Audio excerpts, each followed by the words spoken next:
Good morning, everyone. Welcome to our coffee spot this morning. This is Abby from HAR. We are so delighted to be welcoming TERN today.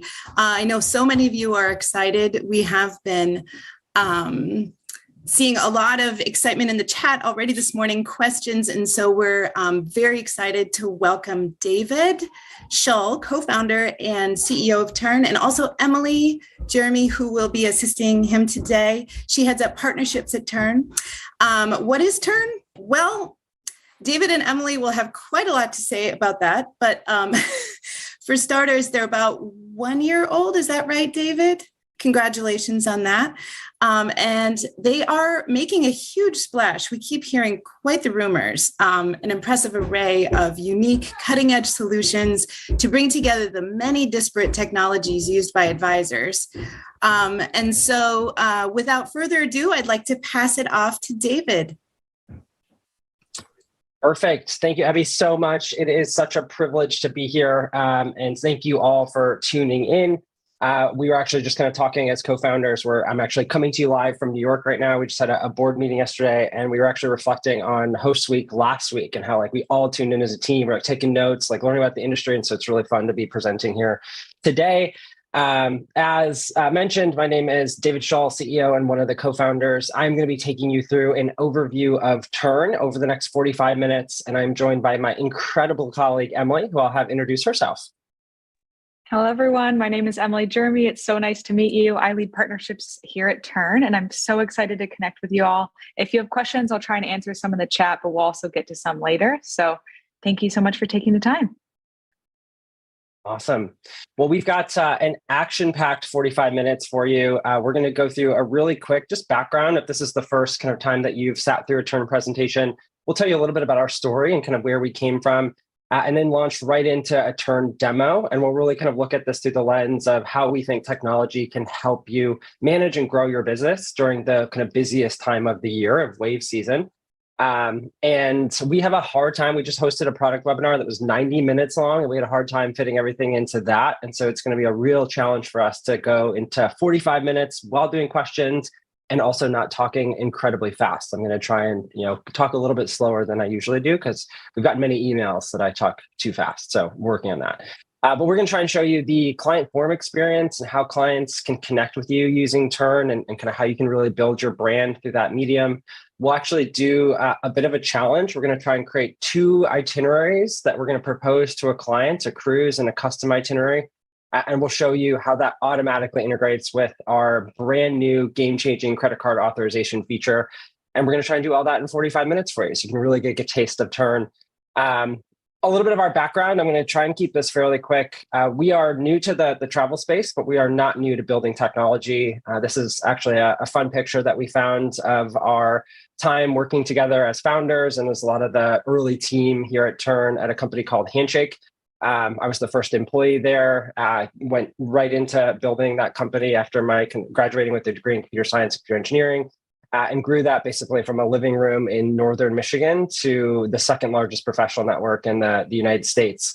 And while I was there, I had the opportunity to actually launch Handshake in Europe, spent 3 years living in the UK. And while there, actually, shortly after Europe started opening post-pandemic, traveled to Greece with my wife. This was kind of one of the bucket list items that we had, wanted to do really since we started dating. And we said, now's the time. We're kind of moving out of Europe pretty soon. And so we did 3 amazing days in Athens, rented a car, drove to the west coast of the Greek peninsula, where we were supposed to take our first ferry to our first Greek isle, the Isles of Kintos. And we're going to get that kind of famous shipwreck picture. And as I pull into the ferry port about 45 minutes before our ferry is supposed to leave, I'm expecting the hustle and bustle of everyone kind of getting ready to board the ferry. And instead, I was met by an empty parking lot. And I was like, okay, something is wrong. This is the only ferry that's supposed to leave. Nobody's here. What's going on? Finally found somebody, and they explained that the ferry that we were supposed to be on had left 3 hours ago. And the next one wasn't for 6 hours.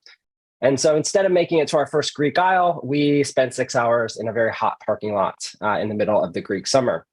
And during that time, I started thinking about my in-laws and how they had used a travel advisor for every single one of their trips. And I thought to myself, I wonder if I'd worked with Wendy, the name of their advisor, if I wouldn't be sitting in this parking lot right now. And that kicked off a whole set of research around the industry and the space. For a minute, I was like, maybe I'll become a travel advisor. And we talked to a bunch of travel advisors, and they were like, what actually would be more helpful if you just built better technology for us. And so after hearing that time and time again at conferences, after research, we said, okay, we want to build something that really can be the modern operating system for travel advisors. And so as mentioned, we started just over a year ago. We are moving incredibly quickly, even by technology standards. We talk, it's kind of with this board meeting, we talk with different venture capitalists and technology companies, and they're blown away by how fast TERN is moving. And so already TERN is your one-stop shop for a beautiful demo, or a beautiful itinerary builder, proposals, really sweating the details. We'll cover a lot of this in the walkthrough today.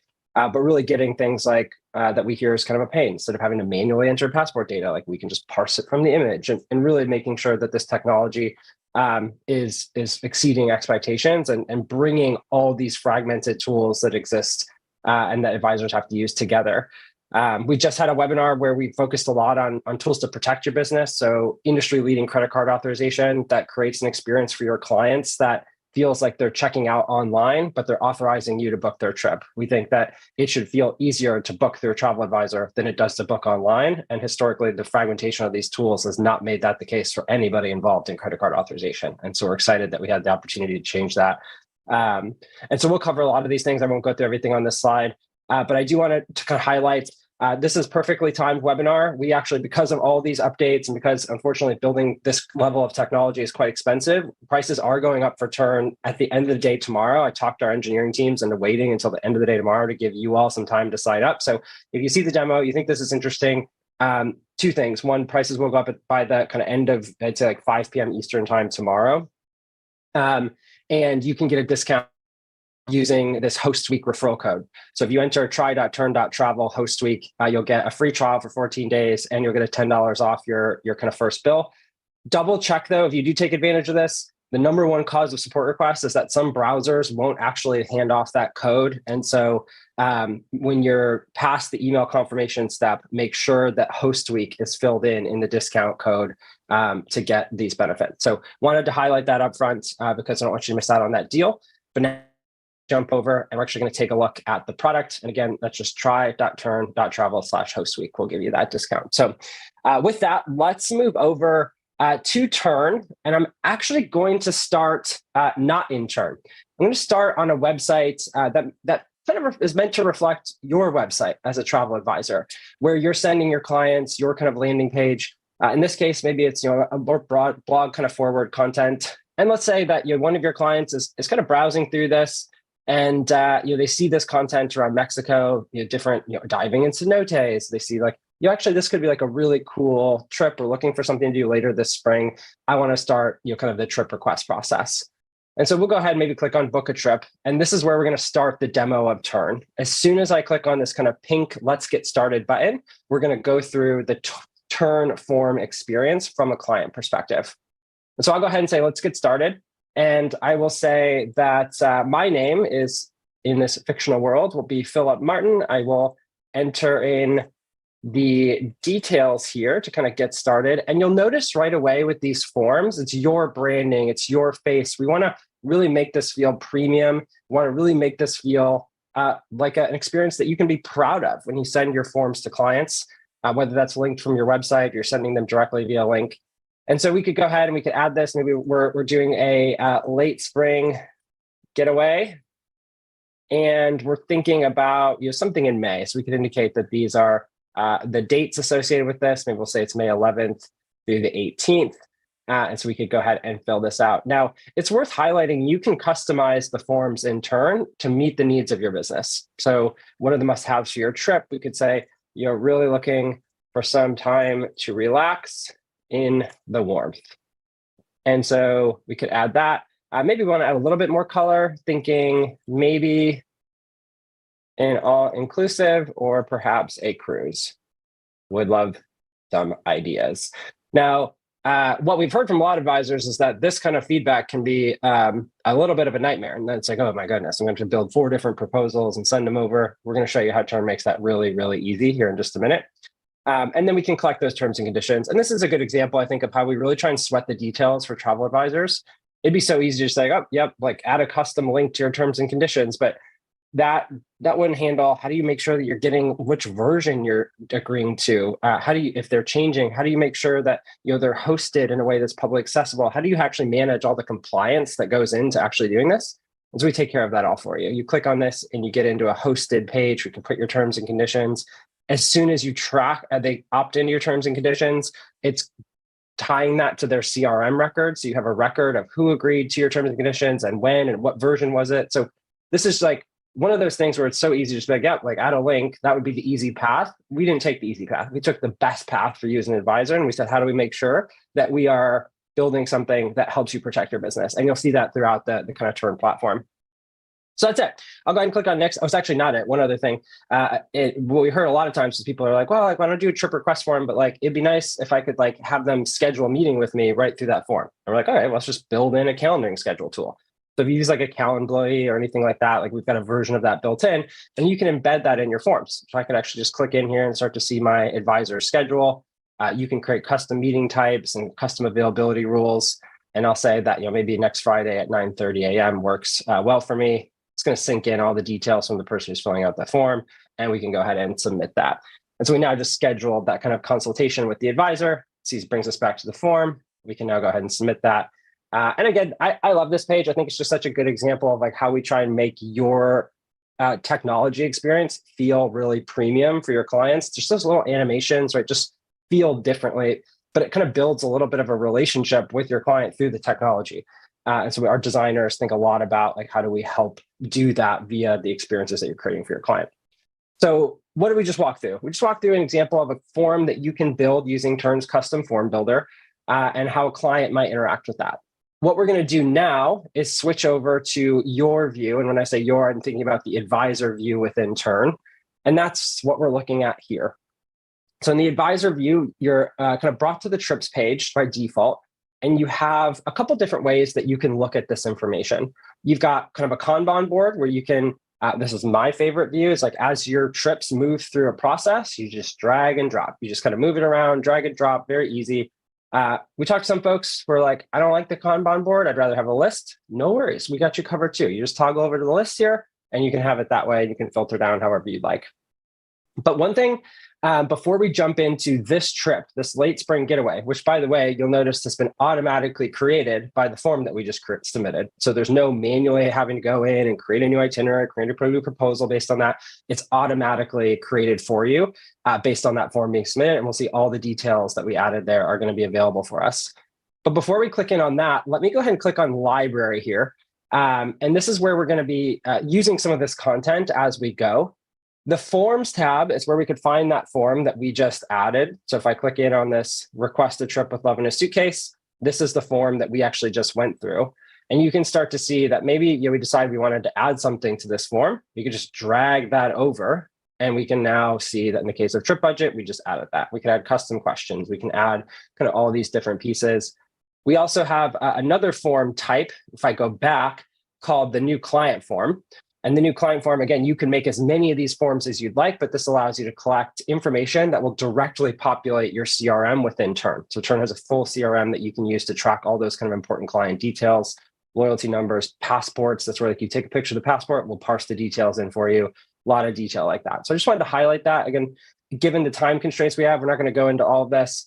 But I'll also highlight that for things that you use frequently, like activities, and we'll use this as we build out some of these itineraries, you can save them in your library. So if we have like, we're doing a lot of Mexico, we could create some of our favorite activities, and we'll show how easy it is to start to use these as we go. So wanted to highlight that the library, you can do that for individual activities or full itineraries, full days. You've got a lot of flexibility in how you can save that content. And so that is how we can kind of start to use the library feature. But let's go back to that trips tab. And again, I'm just going to click on trips up here in the top left, and this will bring me to those trips.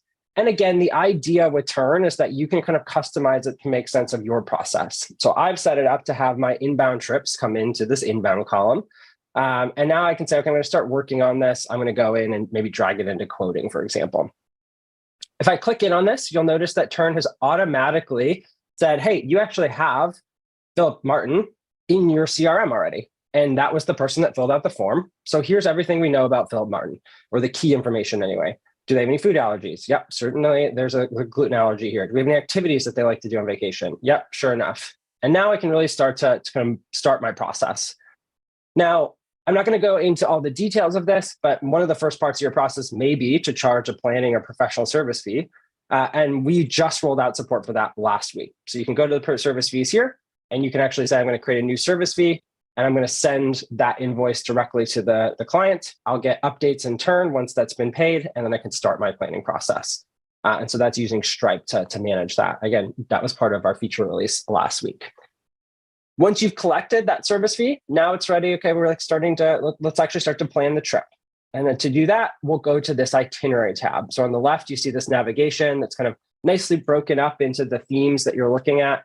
And I'll go ahead and now actually start to build out one of these trips. So if you remember to what we submitted in the form, right, in this kind of fictional client experience, we said that we're looking for somewhere warm. We know the dates. We're thinking maybe it's an all-inclusive, maybe it's a cruise. I'm not sure. I'd love to see some options. And so that normally can be quite hard. Let's see how easy it can be in TERN. The first thing I'm going to do is I like to start with lodging. So I'll go ahead and I'll just drag this lodging block over to the itinerary. This is how TERN works. You kind of drag and drop these trip components over, add the lodging, and I could enter in lodging here for any property. But I'm going to go ahead and actually search through TERN's hotel database. TERN has 1.2 million hotels in the hotel database. About 500,000 of those have media associated with them. And so just by selecting the Hilton Tulum, it's going to populate all this information for me. And I can go ahead and say that they're going to stay there maybe for the duration of the stay. You'll notice that this media button is flashing. That means it's going to automatically import that media from the hotel for me. And so in this case, I could say you actually would like to make this the primary photo. And I have all these photos that I could start to add to the activity, literally just by clicking here. And so this is something we try to make it really easy to bring in just beautiful media for these properties. Now, a couple other things I'll highlight. I could add room details. I could add documents here, which is more helpful probably when you're in the kind of booking stage. You can upload documents and store them directly on the activity, and your clients can access them, especially now that you can access them via the mobile app that we just launched. It was our biggest webinar ever last week. We launched service fees, credit card authorization, a mobile app, travel insurance product, which you can add kind of travel insurance there, and something else that is now escaping me. But there's 5 massive updates, and all of that was built since November 16th of 2023. So less than 8 weeks or 6 weeks of development time, 5 massive features. And so it just gives you a sense of how quickly TERN is building for all of you. But what I'm going to do here is I'm going to add some pricing. So I'm going to say, kind of the rough quote for the week in the Hilton is going to be $6,500, kind of flat rate. And now this is where the credit card authorization in TERN really changes the game. Instead of having to wait for the approval of the trip and then to say, okay, now I'm going to go build this invoice and send the invoice out. All I have to do is kind of follow TERN's instructions. We tell you exactly what you need in order to make this authorization eligible. So I'll say we're going to do, this is a Hilton hotel and resort. I can add those supplier terms and conditions right here, and I can add a cancellation policy. This is something that a lot of credit card companies now are requiring in order to enforce or to kind of be able to dispute a chargeback, is that the proof that the guest was shown the cancellation policy. And so we built that directly into TERN. And one of the other things you'll notice, if I just kind of back here in the middle, is I can actually choose between a credit hold. So in this case, it's a hotel. Maybe they're not actually going to pay that until they arrive on property. So I'll say that's a credit hold. Okay, so let's just build out a couple more things in this trip. So I'm back on this itinerary board. You can get there by clicking on itinerary or clicking back. And let's just add a couple more things to really sketch out this version of the trip. So the first thing I'll do is I'm going to add a flight and drag in a flight here. We've got a built-in kind of flight stats kind of lookup here, so you can actually start to say that. And I think this is, let me just check my notes and make sure I've got the right flight number. Yeah, 1950. So this is going to be the new flight from Chicago directly to Tulum. So we can add that in there. And we could go ahead and say that the return flight is going to be 1951. Pull that in. It's going to automatically pull in those details. Now I'll click on this booking and pricing tab over here. Every activity has a booking and pricing tab, just like we saw in the lodging. And I'll say that these are going to be $1,500, or actually it's like $750 per person. If we had multiple people on this trip, TERN would automatically add that. And again, we just add the supplier here. Let's say it's United Airlines, and we're good to go. You'll notice that this is now ready for authorization. So not creating a separate invoice, not a bunch of extra work. You just add the supplier and you're good to go. Now, I'll show just a few more quick things to kind of sketch out this itinerary. Let's say we wanted to add a transfer from our library. We can go ahead and just drag over this activity and I'll add the transfer. So we'll say we've got this kind of go-to transfer company in this region. We'll add that in there. And then I'm going to add a couple activities. So you mentioned earlier in the blog was like interested in kind of that cenote diving. We'll drag that in and use our library to just make populating that really quickly. So we'll just drag that in. And then maybe we'll add a couple more activities again from our library. You can see how once you've got this kind of library, it really makes it pretty fast to start to populate these different elements. And I'll add maybe just one more, just it's kind of this adventure tour. So now we've got flights, a hotel, transfer, and several activities that we've kind of built out here pretty quickly. I'm going to do just one more thing on this itinerary. I'm just going to edit it. So right here, you see that we have these itinerary tabs, and we're going to use that here in a moment. But if I click on edit itinerary, this is where I can start to name this. So I could say, Tulum by land. I don't know, not the most creative name, but we'll use that. And I'll go ahead and I'll just search for this. They're going to be doing some diving. So maybe I'll use this kind of cool picture of a person snorkeling, and I could add an overview statement if I wanted. Cool. So we just kind of sketched out this proposal pretty quickly here. You can see how TERN's drag and drop experience makes this really fast.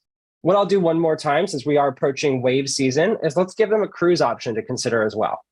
So this is, again, something that we heard, at TERN, we approach the development process by kind of listen, learn, understand the goal and like how advisors are trying to operate, and then build technology to make them as efficient as possible.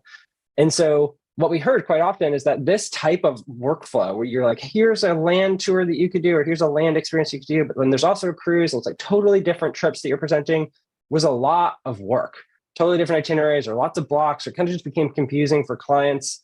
We really wanted to create an experience that was kind of fundamentally different and better. And so what we did is we have options. You can present hotel options, you can present activity options, and you can actually present entirely different itinerary options. And so let's do that. Let's click on add option here. And this is going to kind of pre-populate this option with the dates. I can say cruising the Caribbean, if I can type, there we go. And I'll just leave it at that for now. I'll go ahead and create that itinerary. You'll notice that these kind of tabs still exist. So I can go back and forth between these itineraries and kind of work off of that. I'm not creating a separate trip. I'm not doing a bunch of overhead. It was literally create a new version of the board. And now I'm going to add a cruise. I'm going to add a cruise just by dragging over from this cruise library item on the left and dropping it on the board. That's all you have to do. We drag it on and boom. Of the 40,000 cruise itineraries that TERN has in our database, we automatically filter those down to the dates. And we can now start to explore by lots of different things. We could start to kind of see by ship. I'll highlight that if we go to filter here, supplier, ship, ports that you're visiting, cruise type. Maybe we know that based on their interest in diving, they could be a really good fit for visiting Roseanne. And so we'll go ahead and click and view those cruises. And here's the 7-night Western Caribbean and perfect day on the Icon of the Seas. Given the inaugural sailing, we'll go ahead and add that to the itinerary. Sounds fun. And you'll notice that TERN has now built out that entire flow. Cool. Okay.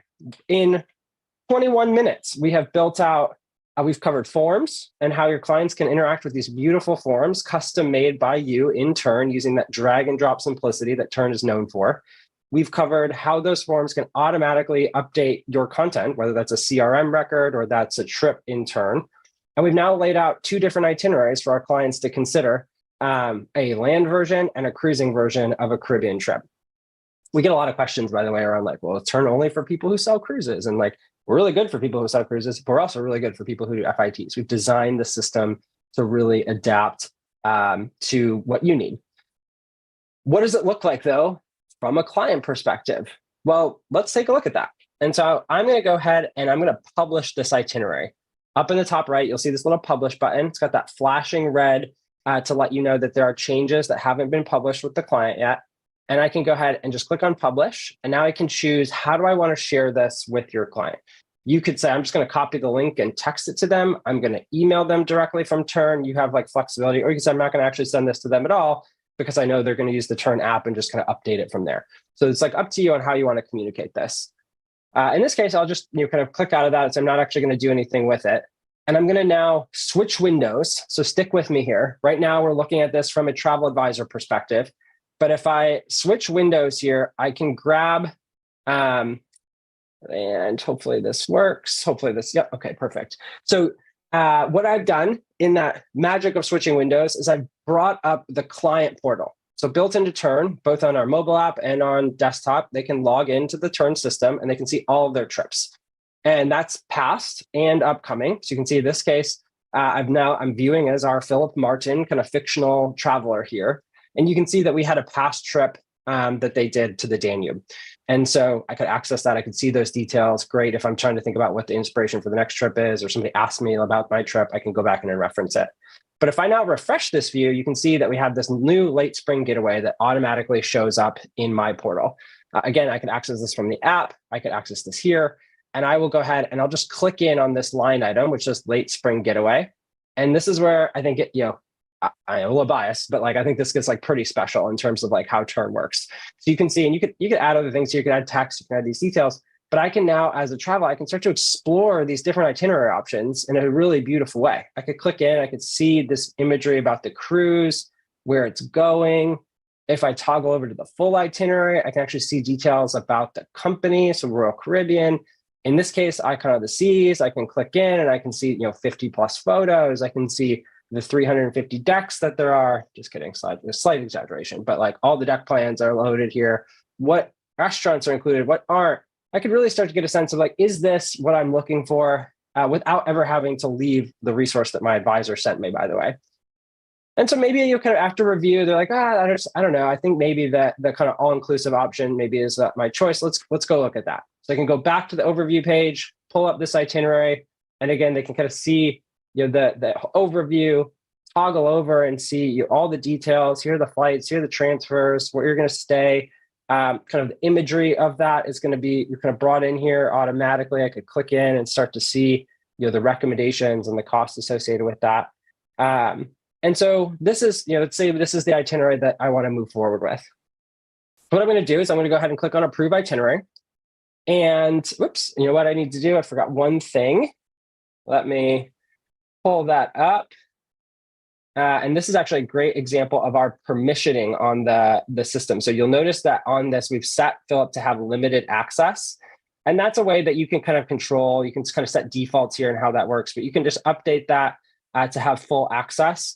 A good example of why you might have somebody on limited access is like if you've got your whole family that's traveling and you don't necessarily need all the kids or teenagers seeing the detailed pricing, but you want to give them access to the itinerary, you could do that.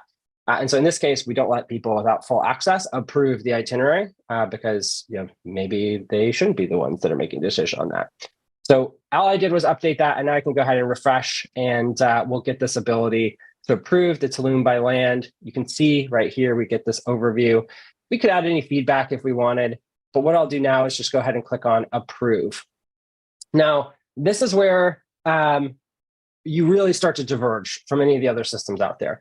What we heard from advisors was that typically now I'd be like, okay, I got the notification that this itinerary has been approved. I will now go and manually create an invoice with each line item, re-entering a lot of the same information that I did on the proposal, and then I'll send it to the client for authorization.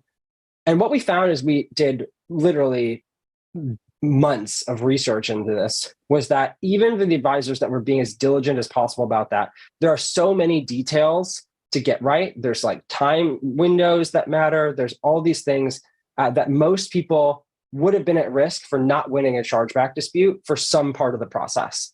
And so we were like, well, how do we build tools that improves the customer experience and helps protect advisors from chargebacks? So I'm excited to show you credit card authorization in TERN. We have done no extra work. And so, but all we have to do now as a client to say, cool, I approved the itinerary. I'm now ready to authorize payments. Click on authorize payments, and I get this beautiful breakdown of exactly how much things cost. I can see all the key information that I need to as a part of that. I can see the cancellation policy. I can see, is this going to be held in terms of what's going to be paid at property? How much do things cost? I can link out to the terms and conditions if those have been added. I can see everything that I need in order to authorize this. And so all I have to do now is scroll down. By the way, it's not shown here, but really cool stuff is built in behind the scenes here. If you have multiple currencies, we'll automatically show what the conversion is at the time. So if you're, travel is a lot of times international, like we handle all of the details here. So as long as you've entered the information in the right way, this is going to kind of have your back. Clients can add their credit card details. They can create a name for it. They can save that. And this is all done with incredible focus on security. So this data is protected. Even if TERN were somehow to be hacked, they still couldn't get the credit card information. It's like literally impossible. So really proud of what the team was able to do here. We can select an existing credit card that's saved to our profile. And then we've got what our kind of travel attorney refers to as the magic language here to help protect you. Again, automatically linking out to your terms and conditions that you put in TERN.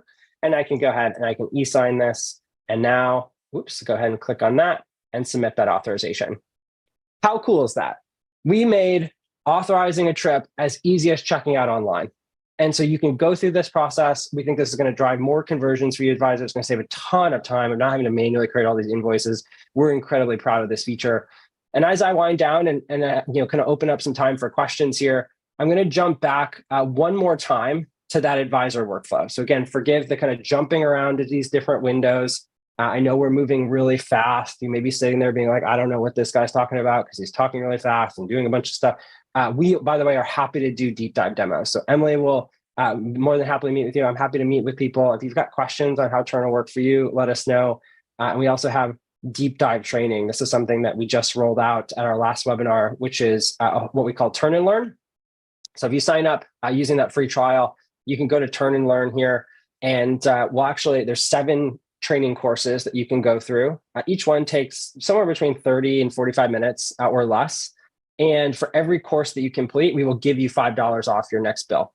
So that means that if you do the 14-day free trial and you go through TERN and Learn, you'll learn all the best practices of using TERN, and you get another full month of the system for free, which is pretty cool. So just wanted to highlight that. But back on the advisor view here, if you go ahead and click on activity, this is another thing that's pretty cool, is that you can see all the different kind of log of what has occurred on this trip right from this view. When were the terms and conditions agreed to? So if you ever need to remind them, you agreed to the terms and conditions on this date. Not only that, but which version of the terms and conditions they've agreed to. When was it published? What were the different names? What credit card authorizations happened and when? So you've got this kind of ongoing log for every trip that you can start to access. And now if I click on the authorizations tab, you can see that I've got all of these authorizations ready to go. And not only that, but TERN is keeping track of how long is that authorization valid for. So you're not kind of falling victim to these PCI limitations on how long you can actually use those authorizations. And all I have to do now to actually book this thing is click in on it. And now I've got the authorization hold. If you see this green bar and you've entered in the information in the way that TERN kind of recommends, then you will have a paper trail that proves that this authorization has been valid. And so from a chargeback perspective, we literally send you the PDF that's here's what they authorized when, and you can just forward that on if you ever get into a chargeback situation. It's got everything. We audited it with lawyers and went over it time and time again to make sure that it's got what you need. So as long as you've entered in the information in TERN correctly, the biggest thing there is that it needs to have a kind of authorization for each line item that would show up on a client's credit card. Then you will have the documentation you need to dispute that chargeback. And this is another example of where we really try and have your back. Your technology should help you protect your business. It shouldn't be creating a bunch of hoops that you have to jump through. And so all I have to do is click on view card details. And now I'm ready to book. Once I've booked it, by the way, these are fake card details. So just in case you were getting any ideas, these are fake card details. But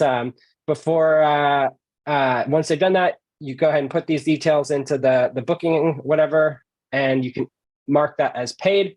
And it's now been updated. And again, we can scroll down and add confirmations and receipts directly through here so that your clients can access those confirmation numbers.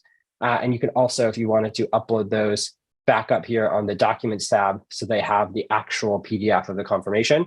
All you have to do to make sure that they can access that is check this Visible to Travelers box, and they will have access to that on their phone and from their client portal. All right, that was a lot, but we made pretty good time. There's so much, like we said, that we didn't cover. We didn't even look at really the CRM. We didn't talk about task management. The last thing I'll maybe end with is just a little bit of a kind of what's coming, because I think this is something that TERN really is, that is quite special about TERN, is how fast we're able to move, as I mentioned earlier. We are beginning hosting a webinar on March 7th that will be focused on AI and automation, on how technology will continue to help advisors really scale their impact through those types of tools. And so we're really excited about that. That'll bring in not only automated tasks, automated messaging, but also looking at how do we really rethink the relationship that advisors have with their inbox and help kind of manage the volume and really reduce the duplicate data entry. As we look towards kind of end of March, early April, we'll be really focused on teams, collaboration, and how do we make planning trips a team sport. So whether you're working with a virtual assistant or a team of virtual assistants, we'll be exploring how do we bring those into the ecosystem. If you're working with DMCs and other suppliers, we'll look at like how do we actually make planning trips with them much more collaborative and actually kind of make that almost real time in a pretty cool way. And then as part of that, we'll also be looking at kind of an agency layer. How do different agencies start to bring in their teams? How do we get the data that they need and make that really easy? How do we start to think about, I don't know if this will be April, but like, later this year, we'll start to think about how does reconciliation work and commission tracking. So we're really excited for that. And then as we look towards kind of like April, May timeframe, we'll be really doing something special with groups. And so if you sell group travel, we're going to be building on everything that we just saw and really thinking through how do we make managing groups as easy as that can be, given all the logistics go into that. But we're talking things like group landing pages, managing different room blocks, whether it's hotels or cruises, rethinking a lot of the kind of financial workflows and the challenges that can come with that. So you'll want to stay tuned. So we are got a lot of irons in the fire. We've got a lot coming. We are committed to building an incredible team of technologists to build amazing software for you all. And that's why we exist. We appreciate opportunities like this to share our story and share our product and share our vision for building incredible tools. Because at the end of the day, we believe that the future of travel is travel advisors combined with incredible technology. And I think historically, the incredible technology part, from what we've heard from all of you, has been missing. And we're trying to fill that gap. And we're thrilled to be able to partner with the space to make that happen. So I will take a break maybe from speaking. And Emily, any kind of questions that have come up or themes or things that people want to know in the comments here? Yeah, I love it. Really good questions, everyone. Thank you so much. I was trying to frantically answer, so hopefully I've gotten to most of your questions. But David, there were some general questions around partnerships with consortia and other groups. So if you could just kind of answer that more generally, I think that would be helpful. Yeah. I mean, I think the short answer is like we're like all about partnerships, right? And I think it's oftentimes these are sequencing questions and not a yes or no question. And so we've been in conversation. We went to actually presented at Virtuoso Travel Week in August of last year. And so we've been kind of having conversations with their team around how do we bring content into TERN from Virtuoso to make their kind of providers and things more accessible. We've started having conversations with a few of the others, although they haven't gotten as far in terms of consortiums. But it's definitely something that we know we want to do, and we want to kind of play with all those providers and bring that content in to really streamline the workflows of travel advisors. So very excited about that. And I think that the same goes just kind of generally in the space. And I think one of the things we love is just how connected and relationship driven this ecosystem is. And so, we are happy to talk with anybody or take recommendations from folks on like who we should be talking to around partnerships in the spirit of trying to make it easier for travel advisors.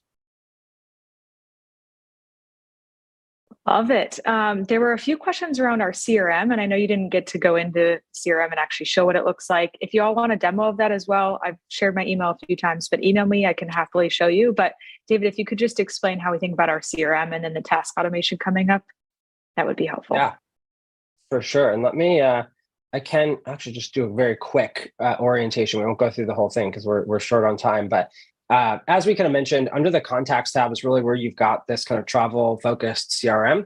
And I'll maybe zoom in just a little bit to make it easier to see. But we've got a couple things right off the bat. I'll highlight the fact that if you're moving over from another system or you have a spreadsheet of your contacts, we actually just launched this AI supported contact import feature. So it makes it really pretty straightforward to import from any of these other systems and kind of pre-populate this with the kind of basic information. But I'll go ahead and actually just let me pull up the client that we were just working with, Philip Martin here, because I think this is a good example.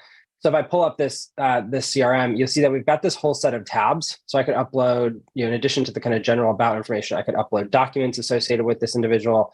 If I toggle over to activity, I think this is kind of fun. Like you get a full list of like, okay, how many, you can tell I demo with this person a lot. But you have agreed to the terms and conditions. Like we added a new note. You have this kind of activity log for every single one of your advisors, your clients. Same is also true like notes. You can take notes here. So you're having phone conversations or whatever it may be. You can keep track of these like unstructured notes. And then we can also create tasks. And this, and maybe I'll come back to tasks in a second. You can see the different trips that they are on and kind of what that looks like. And then any messages that you've had. So we do have task management in TERN today. So I could go ahead, I could add a new task associated with this. What we'll be doing with automation is making this way smarter. So today in TERN, you kind of need to manually make the tasks, which is a pain and not in line with helping you scale. And so what we're looking at are things like automated task lists. If you think about that in the context of a trip, if you drag a trip over to a different stage, you should be able to tell TERN, like I automatically want to keep track of all these tasks based on the stage that I just dragged this to. And so we'll be building that through like task lists and that type of automation. But one of the other things that we're thinking a lot about, and we think that hasn't been done maybe as well as it could be, is how do we help you keep track of tasks that just like build the business that really is like a CRM. And so how do we look at things like, if you look at the about section, we've got their birthday, we have their anniversary. Like you should be able to set up an automation that says like 15 days before a client's birthday, remind me to send them a personal note, right? Or we also, if you scroll down here, have the passport, right? We can add a passport. And if we add a passport, you can upload an image. Again, if it's a US passport, it'll automatically parse in here. But we know when that passport's expiring, like you should be able to set up a rule in TERN that says like automatically send my clients a reminder 12 months before their passport expires. And so we're thinking about this not just in the context of trip automation, but also in the context of how do we help you maintain and build and kind of go above and beyond for your clients using the data that's in the CRM. And so there's lots of things there that we're looking at, and we'll continue to expand those triggers over time. Another example is like I want to create a task for myself anytime a form is submitted and so on. So there's a lot of that type of intelligence that we'll be baking in. And the other thing that we're going to be looking at, without giving away too much, but we know that so much of the back and forth with clients and suppliers happens in email. And if you look at how other, kind of historically CRMs have done this in the travel space, they don't actually like talk to the email directly. Like it's kind of a BCC situation, or they're kind of DNS domain spoofing, and that leads to all kinds of deliverability problems. And so we're like, well, what if you just connected the CRM and the email, which is, by the way, in the tech space, very normal. You look at any of the kind of major CRMs out there, this is like how they do it. And they can like automatically bring that content over and help you contextualize it within the space of your CRM. The other cool thing that you could start to do then is like say, well, if you get a confirmation from a supplier, how might you use AI to automatically or semi-automatically bring over all that confirmation into the activity in TERN, so you're not manually entering the data back and forth. And so these are the types of things that, as we look towards that webinar on March 7th, we're really quite excited to roll out and to really enable advisors to build. And so again, kind of going back to the price thing that we talked about at the beginning, you can see why the prices go up because there's real cost to these types of things. AI is not free, but we think that, again, I actually heard a podcast with Paul English, who's one of the co-founders of Kayak, and he's like, yeah, I actually get a lot of flack sometimes for being like, a travel advisor disruptor or whatever. He's like, but I actually use a travel advisor for most of my trips, and because there's no better way to get knowledge about the destination and to have somebody who can really help me plan something special. And this guy's like literally starting an AI travel company. And he literally said, he's like, the travel advisors of the future will be AI assisted. And we believe that we can be the platform to help build that. So I've gone off on a little bit of a tangent here, but I think it's important just to know that when you partner with TERN, you're not getting a static piece of software. And you talk to anybody who's on TERN today, and they'll tell you how the number one thing is like that we listen and that we move really quickly. And I could not be more proud of that. And that's how we want to show up to the space, is we want to be a genuine partner with each and every one of you to build the technology that will supercharge your business.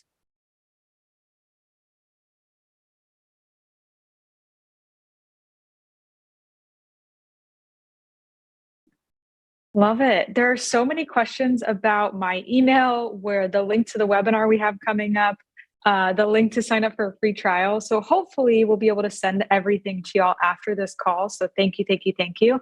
But we also put it in the chat for you. So if you're trying to find those links, take a look at the chat, and they should be there. So you guys can reach out to us and join the webinar coming up in March. And I just put the slide back up too with our emails. So perfect. We're unfortunately out of time. Time flies when you're having fun, right?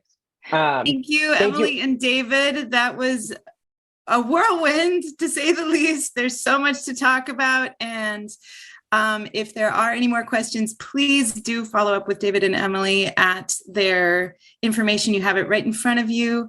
Thank you both so much for your impressive presentation and for being with us today. Just a thank you from HAR. I hope that everyone else sticks around for the rest of Host Week.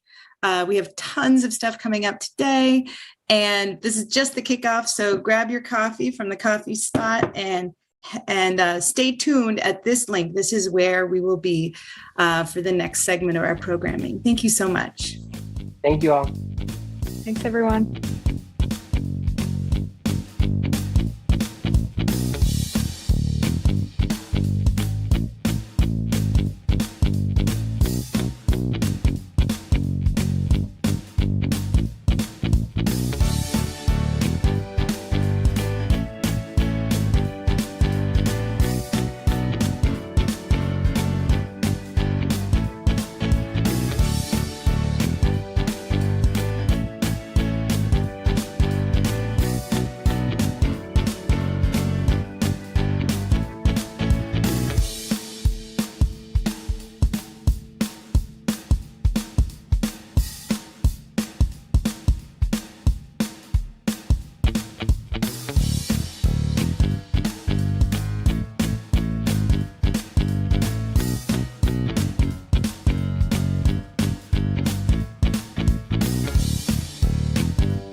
everybody. I'm here to say one good thing about going full time. So I'm the president and founder of Vive Mas Tours, and we do tours in Cuba and Colombia. And when I went full time, I grew my business 135% the first year. That's more than double, but it doesn't happen magically. So some things to get in place first. First, get your LLC in place. Do your business stuff. Set up your business, your bank account, get your license, figure out your accounting, all those business pieces, the website, make it happen before you need to make money. And then second, get your customer base in place. And everybody will tell you it's not your family and friends, and they're right. It took me 6 years to get my mom to go to Cuba with us. But you want to get lots of customers going on your trips and seeing how great you are at what you do so they can come back, spread the word, be referrals. And then when strangers talk to you, they realize, oh, you've actually been doing this for a while. So get your customer base in place and find your niche. And then the third one, get self-doubt in its place. So self-doubt is going to creep in the moment you say, I'm taking the plunge. Can I make my full-time income doing this? And so the answer is find ways to control that self-doubt. So is it meeting with a friend once a month who's that ride or die person who will listen to your ideas, tell you what's a good idea, what's not a good idea, but they're there to the end. Make sure your household, your spouse is in favor of this and they're willing to take the risk. You might not make the money you want to make the first month or the 6th month or the 12th month, but you're on your way. And do some journaling, do your own work too.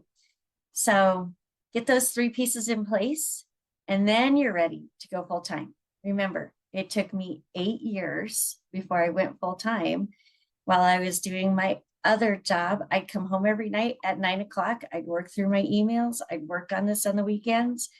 But when I started full time, I had more than 100 customers that had gone on trips with me, and things were ready to roll. And like I said, that full-time investment broke it out 135% the first year. Okay, you're ready to go to Cuba or Colombia?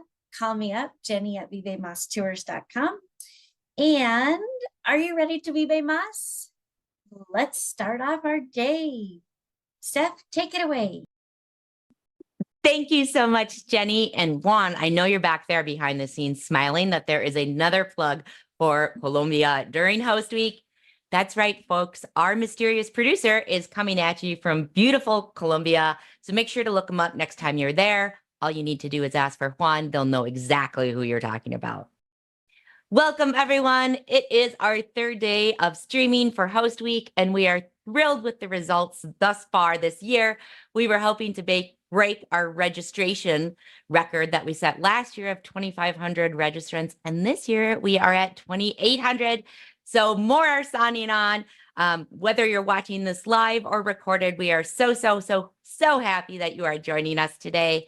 I am Steph Lee. I am the founder of Host Agency Reviews, emceeing for this week. I'm also losing my voice a little, so we might take a few more breaks today than we have in the past.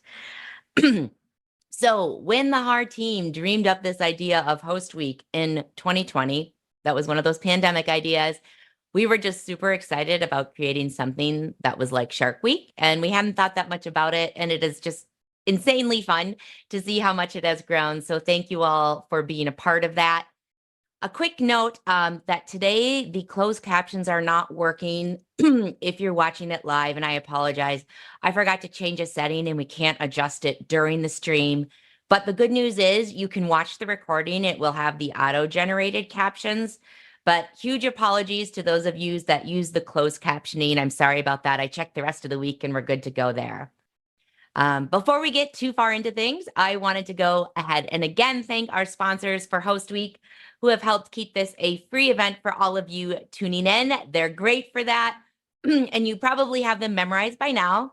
And if you do, that's fantastic. You should let them know because that is their advertising dollars at work. But a big thank you to our weekly sponsors. We have KHM Travel Group, Lavarte Travel, Lucia, Globus Family of Brands, and today's daily sponsor, At Home by Atlas Travel. If you are just hopping on, welcome, welcome, welcome. I am Steph Lee. We have a lot of things to cover today. Those of you, just really quickly, we have our coffee spots every morning, and today was a little different. I forgot to warn you about it ahead of time, but the rest of the coffee spots this week are going to be on the stream on YouTube. So they won't be in a separate Zoom room the way they were on Monday and Tuesday. So just know that if you are being led to the stream, you are in the right spot. We will be starting those. And if you missed today's with TERN, do not worry. Still make sure to register because we will send out a link to the recording to everyone so that you can watch it. And make sure to check out who we have later this week. We have Fay Travel Insurance tomorrow. And then we also have Uniglobe Travel Center on Friday. All right. Let's see. Juan, can I have you go ahead and pull up our survey slide, please? We would love to hear about the good, the bad, and the ugly to help us make Host Week 2025 even better. We truly go through all of the surveys and read your suggestions, whether it be speakers, and we'll reach out to them, or ideas on how to make it so that the edge spots run smoother. Second thing that we say a lot is this is recorded. You can watch it anytime, day or night, so do not worry. And then I've said this before, and I'm going to keep saying this because it's awful to be the lost soul who is listening in on the live stream where none of the comments are matching what you're watching.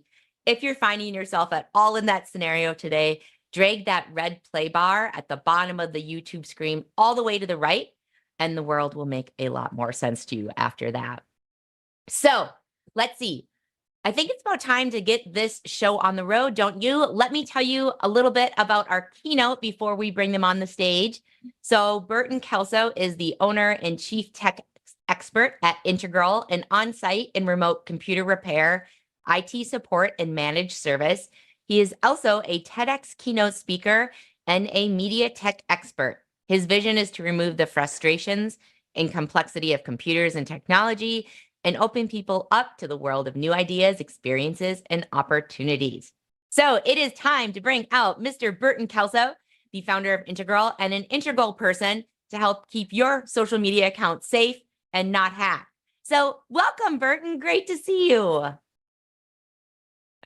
How's it going today? Oh, it's going. We chatted a little bit behind the scenes, and I was telling Burton I love his backdrop. I also now see you have the Harry Potter series in there as well. So Yes, I've got a little bit of everything. Well, that's perfect. Thank you so much for coming on, Burton. I'll turn it over to you. And anyone that has questions, please pop them in the comments, and we'll get to them at the end if we have time. All right, everyone. Good morning, good afternoon, good whatever. Today, we're going to talk about how to avoid cyber scams, shams, and shady, because we don't want to use foul language on a Zoom call. So I have to let you know, when it comes to cybercrime is a human problem. That's right. You can have the best firewall, the best phone, the best internet service, the best antivirus protection. But all it takes is one click and you are going to get yourself in trouble, especially if you're traveling to different destinations across the globe. You never know what the Wi-Fi is like. You never know what pop-ups are going to show up on your devices. So it's very important from this year forward that you start to build up your human firewall in order to keep you safe from the variety of scams that are going on. And trust me, there are a ton. Now, to give you something travel related to show you how cyber criminals are targeting people, we need to go back to last summer to Las Vegas, Nevada, and we're going to concentrate on the MGM Grand. Probably many of you don't realize that the MGM Grand suffered a large data breach last summer. Now, you're probably thinking that it was a group of experienced hackers that infiltrated the MGM Grand's network systems. But that wasn't the case. The case is that criminals actually got access to who worked at the MGM Grand in the department that they wanted to attack. Once they got a list of the employees of this particular section of the MGM Grand, they started to do a surveillance as far as their online presence. What they were wanting to do was to find out which one of these employees would fall for a phishing scheme, a phishing email, or even a phishing phone call. So they looked at their social media platforms to see what type of people they were dealing with. After they did their surveillance and picked several people who were the weakest link, then they got access to one of the higher ups in the MGM Grand. More, I would say more, not access, but got access to their voice, because what they were about to do was to commit or use a voice cloning scam in order to trick someone to give out vital information. Once they cloned the voice of one of the managers at the MGM Grand, they called people on the list that were considered the weak links with this voice cloning scam, and lo and behold, someone fell for the scam, gave out valuable information, which allowed the criminals to include ransomware into the MGM Grand network. Now, again, this wasn't a breach where they just broke in. They used AI, used people, and got access to the MGM Grand network. Once in, they planted ransomware. And once the ransomware stuck, they were able to come back, meaning the criminals, come back to the MGM Grand and say, hey, we're the ones that locked up your information. You need to pay us some money so that you can get your systems online. Now, it is estimated that the MGM Grand paid about $50 million as far as a ransomware, but it didn't matter because obviously with the casino, they've got one of the most secure networks in the world, but they still fell victim to a phishing scheme. And that's how most of cyber criminals are attacking now, both individuals and large businesses, is that they're targeting people as opposed to targeting your devices. Because truth be told, all of the devices that you carry around with you when you're at home and when you're on the road are safe from cyber attacks. It takes you clicking on a link in order for you to open up your device for a criminal that will introduce a scam or a scheme in order to trick you into falling for a data breach. Now, it's estimated that about 99% of all cyber attacks rely on human interaction. So whenever you see a cyber attack in the news, chances are someone fell for a phishing email, a phishing text message, or a phishing or voice cloned phishing scam that allowed the individual or the company to get breached. Now, before we go and talk about some of the breaches out there, I like to play a game called Myth or Fact.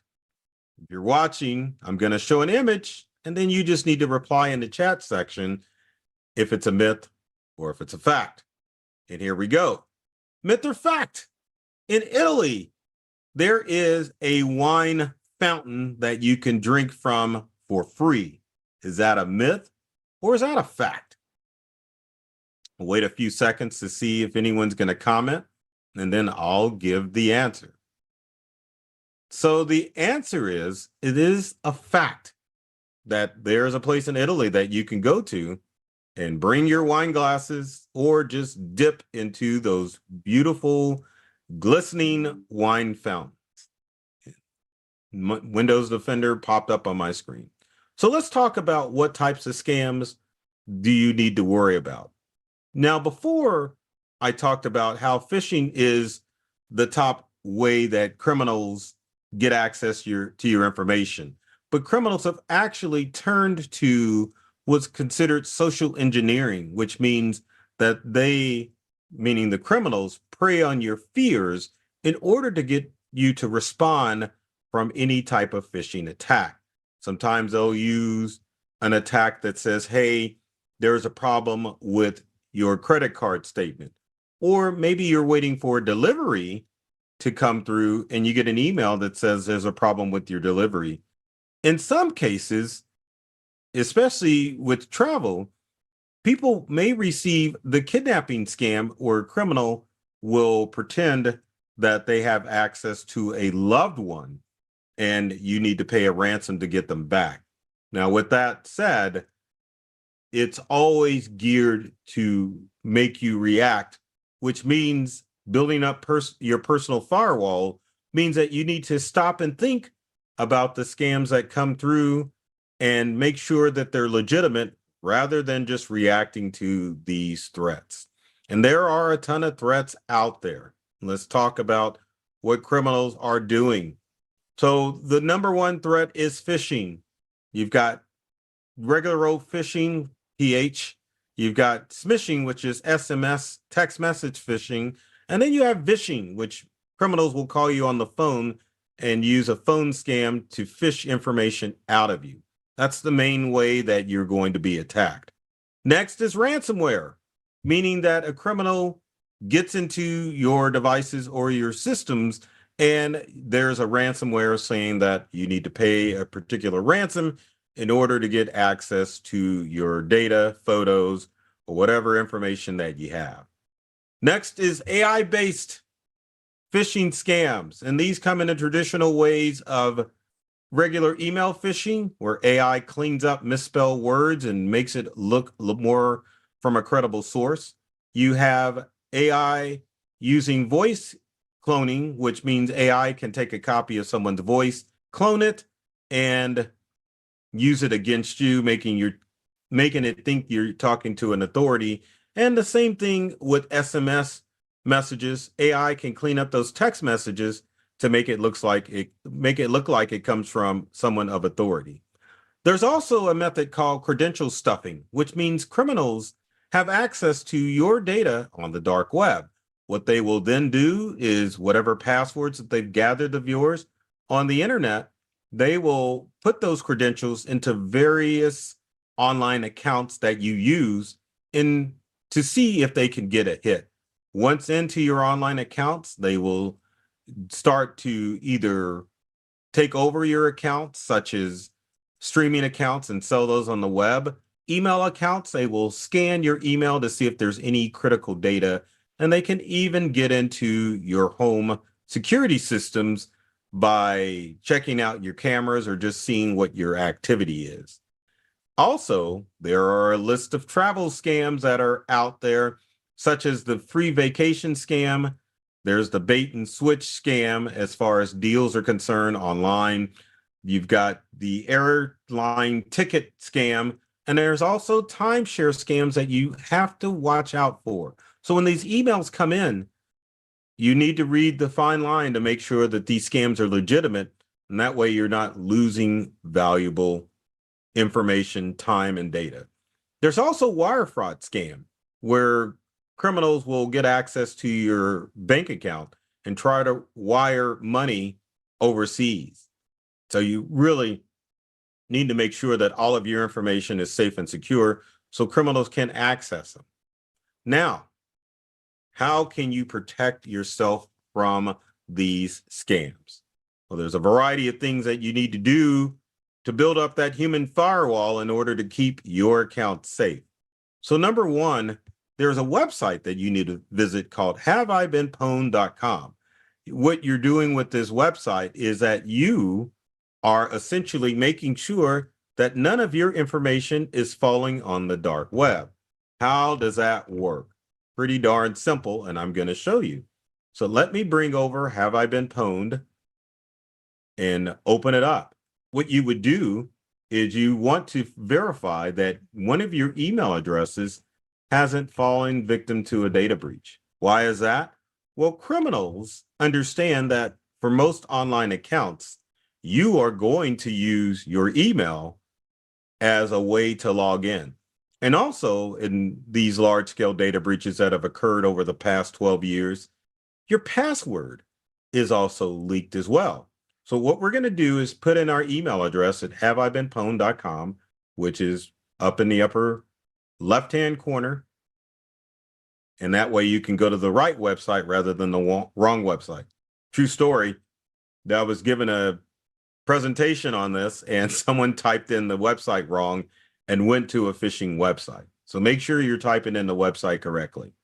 Now we're going to hit pwned button, which is right here. Give it a few seconds. And what you don't want to see is, oh no, I've been pwned. Now you can ignore this section here because Have I Been Pwned is a free website and it is designed to accept donations. So ignore the first part. What you want to go down to is the breaches that you were pwned in. So this email address that I used was leaked in the February 2017 Retina X breach. And if you scroll down, it gives you the data that was comprised or compromised. So email addresses and passwords were compromised in this breach. Now, if you do a search and you find out that you've been pwned, you want to immediately change passwords for any online account that you have not changed the password for forever. Like I know a guy who had an internet provider free email. He hadn't changed his password in 12 years. And that's not a good thing. We're going to try another email address. Hopefully this one hasn't been pwned, but you never know, which is important for you to go to Have I Been Pwned at least once a quarter. So I'm going to type in my email address and it looks like this one has been leaked too. So this was in the Retina X, my Burton Kelso at gmail.com, but it was also in a 2020 hack and which exposed data. And this is from October 2020 and from November 2017. But you can see compromised data or email addresses, full names, and passwords. Everything that a criminal would need to use in order to gain your data. We're going to try one more just to let you know what it looks like if it hasn't been pwned. And this is what it's going to look like. Oh no, or no pwnage found. So again, if you get the green screen, you're good. If you get the red screen, that means your information has been compromised and you need to go through and change your passwords immediately. Next is to make sure that you're backing up your data to the cloud. Doesn't matter if you've got a Windows computer, an Apple computer, or an Android and iPhone. Make sure that you have automatic online backups going all the time.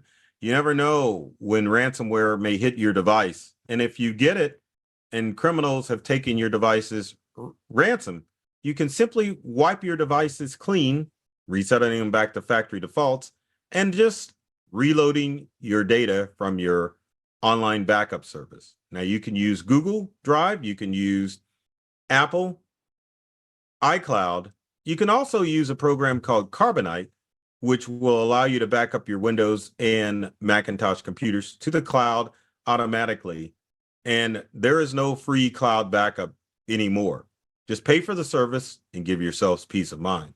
Next is to get rid of those third-party antiviruses and use the antivirus software built into your devices.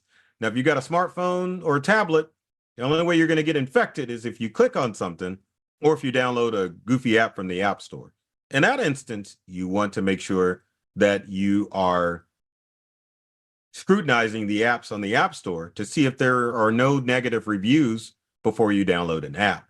But all of these programs, ESET, Avast, AVG, Bitdefender, Trend Micro, McAfee, Norton, Sophos, Viper, and With are pretty much worthless. Windows users can use Windows Defender. Apple users, the operating system is built in with antivirus software. So use those programs, get rid of your third-party antivirus softwares. And for the love of God, with all of the online passwords that you have to remember, use a password keeper. And one of the best password keepers that you can use is built into your browser. Of course, there's 1Password, LastPass, and a host of others, but as you weren't aware, LastPass was hacked. So in the interest of keeping life simple and all of your online passwords different, no matter what browser you use, Safari, Mozilla Firefox, you name it, you can just use the password keeper built into your browser. And one of the bonuses of the password keepers is that if you use a common password that has been leaked on the dark web, your browser-based password manager will alert you, letting you know that you need to make changes to the passwords for all of your online accounts. And let's stop that practice of using regular old passwords. Passwords are lame, passphrases are in. Passphrases are basically a series of words that create a strong password. The problem we have with passwords is that we are normally using Mima's birthday, Pawpaw's wedding date, and that information is already on the dark web. So it is in your best interest to use a passphrase. And if you are stuck with coming up with passphrase, let me introduce you to a site called useapassphrase.com. As you can see, this website, the help of AI, will generate different passwords. Now, you don't have to use 4 words. You can use 2 words, but you can use example for enjoyment flashbulb for a password or culminate flashbulb for a password. If you don't like those, use a passphrase will allow you to generate a new passphrase, and you can start your process of creating passphrases for your online accounts as opposed to using traditional passwords. If you use passwords, you're going to get lax, you're going to get weak, and you're going to start using passwords that are properly already leaked onto the dark web. Another thing that you can do is to set up 2-step or 2-factor authentication for every online account that you use. 2-factor authentication works because you need 2 forms of authentication to get into your online account. One being you entering your password, and the second you confirming via email or text message to your smartphone that you are the authorized person to log into your online accounts. Let's say your password leaks on the dark web. A criminal gets it, they log into your account. Now, they won't be able to finish that process until they complete the 2-factor authentication process. And if they don't have your phone, that's almost impossible to use. So whatever you're using, banking, social media, even your Uber or Lyft account, use 2-factor authentication to keep the criminals out. Now, what other things should you do? And when you're traveling, obviously you need to protect and manage your mobile devices. So encryption is key, because if you lose your phone, laptop, or tablet, criminals have access to all of your data.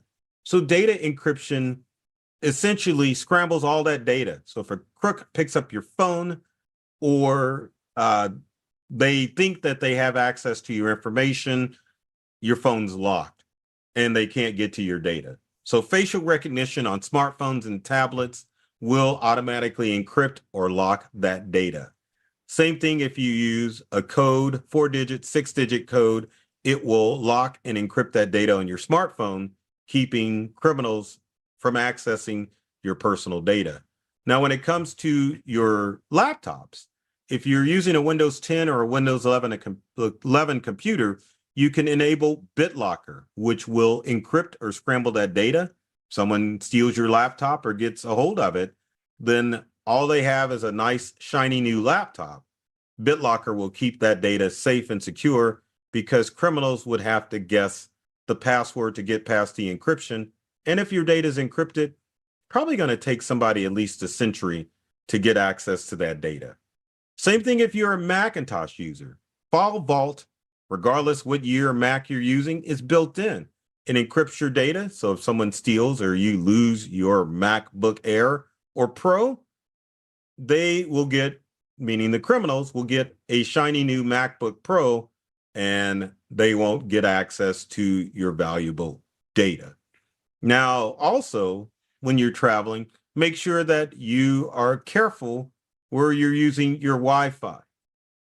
Internationally, there are tons of Wi-Fi hotspots. You want to maybe utilize your mobile hotspot from your cellular provider rather than hopping onto the Wi-Fi zone.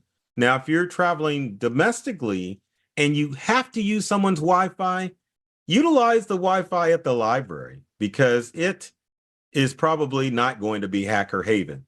And then finally, use a VPN or virtual private network to keep your transactions and your data you transmit safe and secure from criminals, because a VPN creates a secure tunnel that allows you to transmit data back and forth without your internet provider or other criminals from potentially looking at your valuable information. Now, there's software-based VPN that you can buy, such as TunnelBear, NordVPN, and it's available for every device you own, whether it be a computer, smartphone, or tablet. Now, let's talk about keeping your devices and software up to date. Now, if you didn't know, there's a bug bounty out there that hardware and software manufacturers put out, challenging criminals to break into our program. And they take up the challenge because those software updates that you see from time to time, they're because a known threat has been discovered, and the patch is designed to keep your device safe from a criminal from breaking into it. Also, make sure that you're using the most updated versions of operating systems on your mobile devices.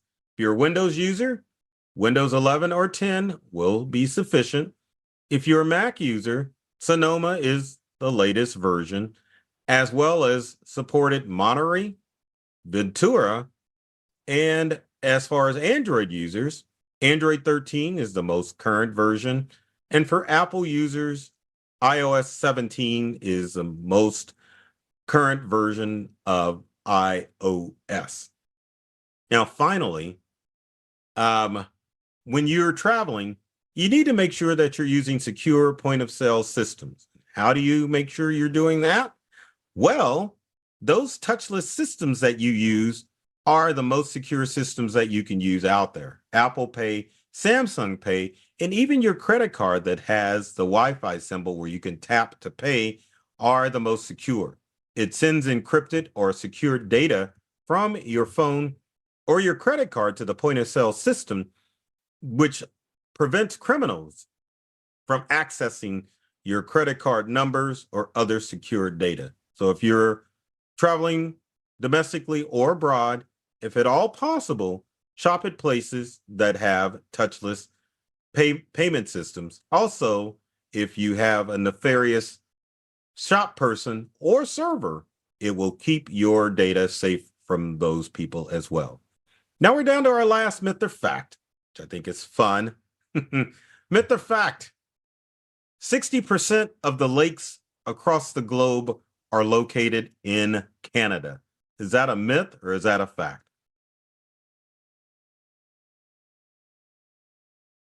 So the answer is that's a fact. That's a fact. Can't believe that, right? So we're at the end of our presentation. And if you've got comments or questions, now would be the time to start asking them. Oh boy, do we ever here. So I think Burton, afterwards, will you have time to run into the comments? Because I don't think we'll be able to get through all the questions. Of course, yes. Okay, cool. We'll have Rita send you the link, but lots of love for you in there. But here's a few. So from High Seas Travel Experiences, is it okay to use passwords that are randomly generated by your password keeper? So the answer to that question is yes. If you're using a password keeper such as Google or the one built in Microsoft Edge or one of the other programs, it's perfectly okay to utilize those passwords. The challenge is with those passwords, you probably need to make a copy of them because password managers can sometimes overcomplicate passwords. And you want to make sure that at least while using a passphrase, you can kind of remember what some of those passwords are going to be. But it's okay to use one randomly generated. Perfect. Any recommendations for VPNs that people could use? One of my favorites for VPNs is one called Tunnel Bear, and it sounds just like it is just what it It's sounds cute. like. Tunnel Bear. It's a little teddy bear. Their logo is like going through a tunnel or popping out of a pipe. And I mean, that's just as good as any. Excellent. And this is pretty applicable to a lot of advisors. So I have found that many sites did not work, airlines and such, while I had my VPN connected. Is there a workaround that you know of for this, Burton? Well, probably one of the top things that you can do other than use a VPN would be use your mobile hotspot. So your mobile hotspot is just a direct connection from your device to your mobile provider, which is probably one of the most secure ways to work mobilely. The problem with VPNs is that sometimes they will place your actual location in another country, or it's just coming from a random IP address that your airline's website may recognize as not being in existence. So if you're having problems with making reservations and you're traveling, utilize your mobile hotspot and you should have good luck and be secure. Perfect. And I think we have to wrap up questions, but for those advisors that are tuning into this and that are newer, travel is a huge hotspot for fraud. So beyond these things that Burton is talking about, your host agency should also have some kind of training. And if they don't, you want to find it on your own for fraud training, because this social engineering that Burton referenced earlier is very common in travel. People will call up using fake credit cards, and there's certain red flags you should be looking for.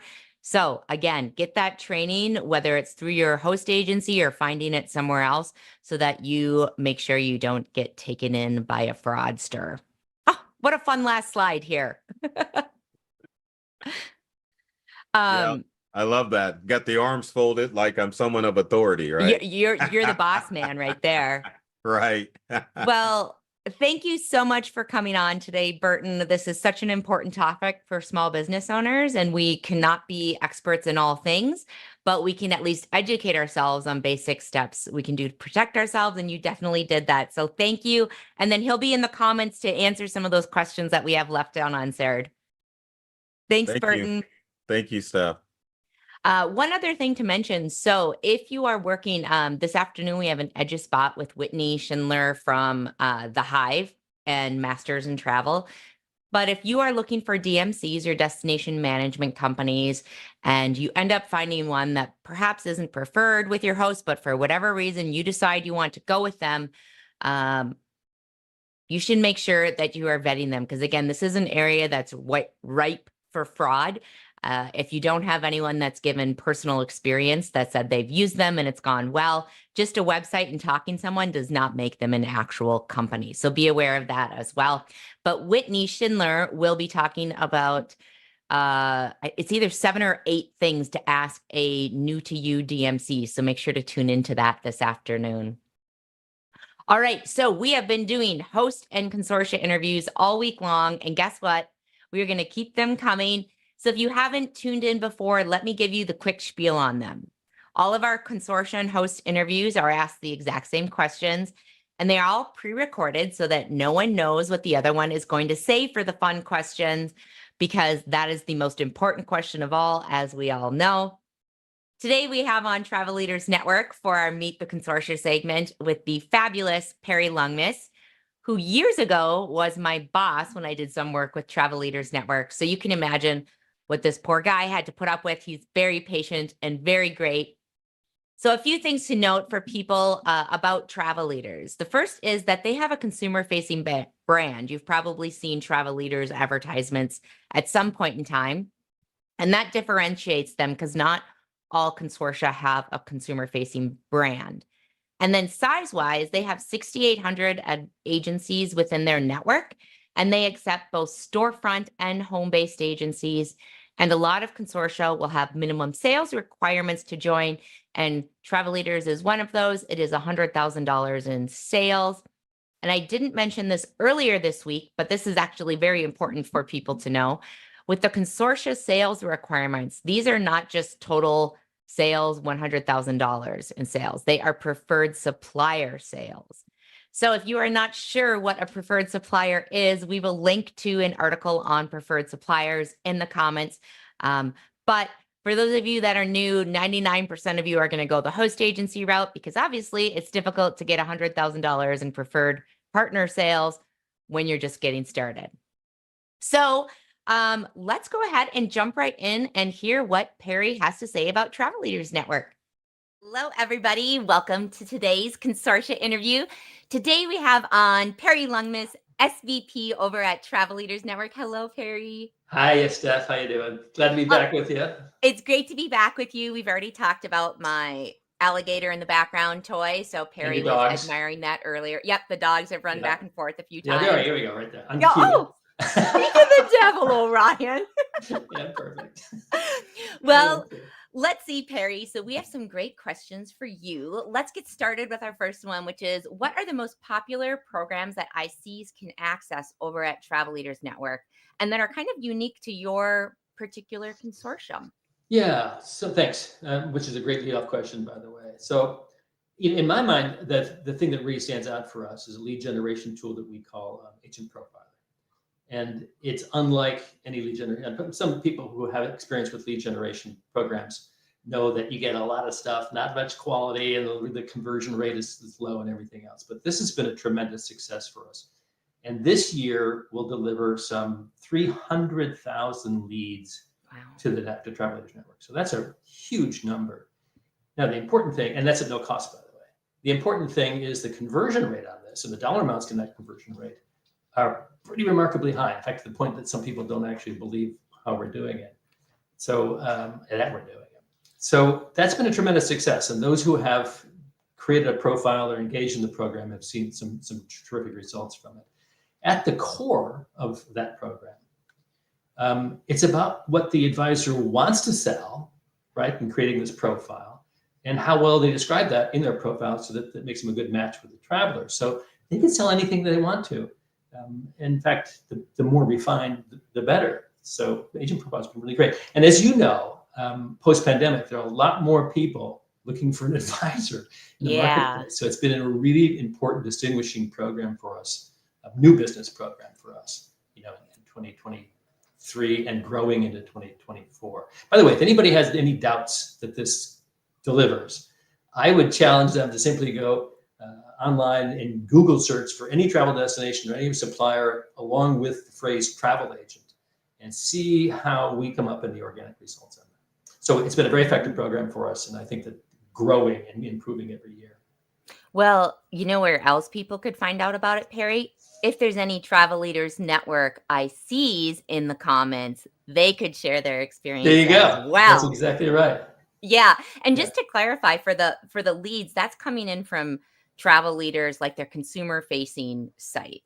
That's it is, but it's mostly as a result of Google searches, and that Google loves the profiles themselves as unique content and relevant content, and we kind of cracked the code on that, so it works. And as I said, this goes directly, of course, to the advisor, to the IC, at no cost. It doesn't cost them anything.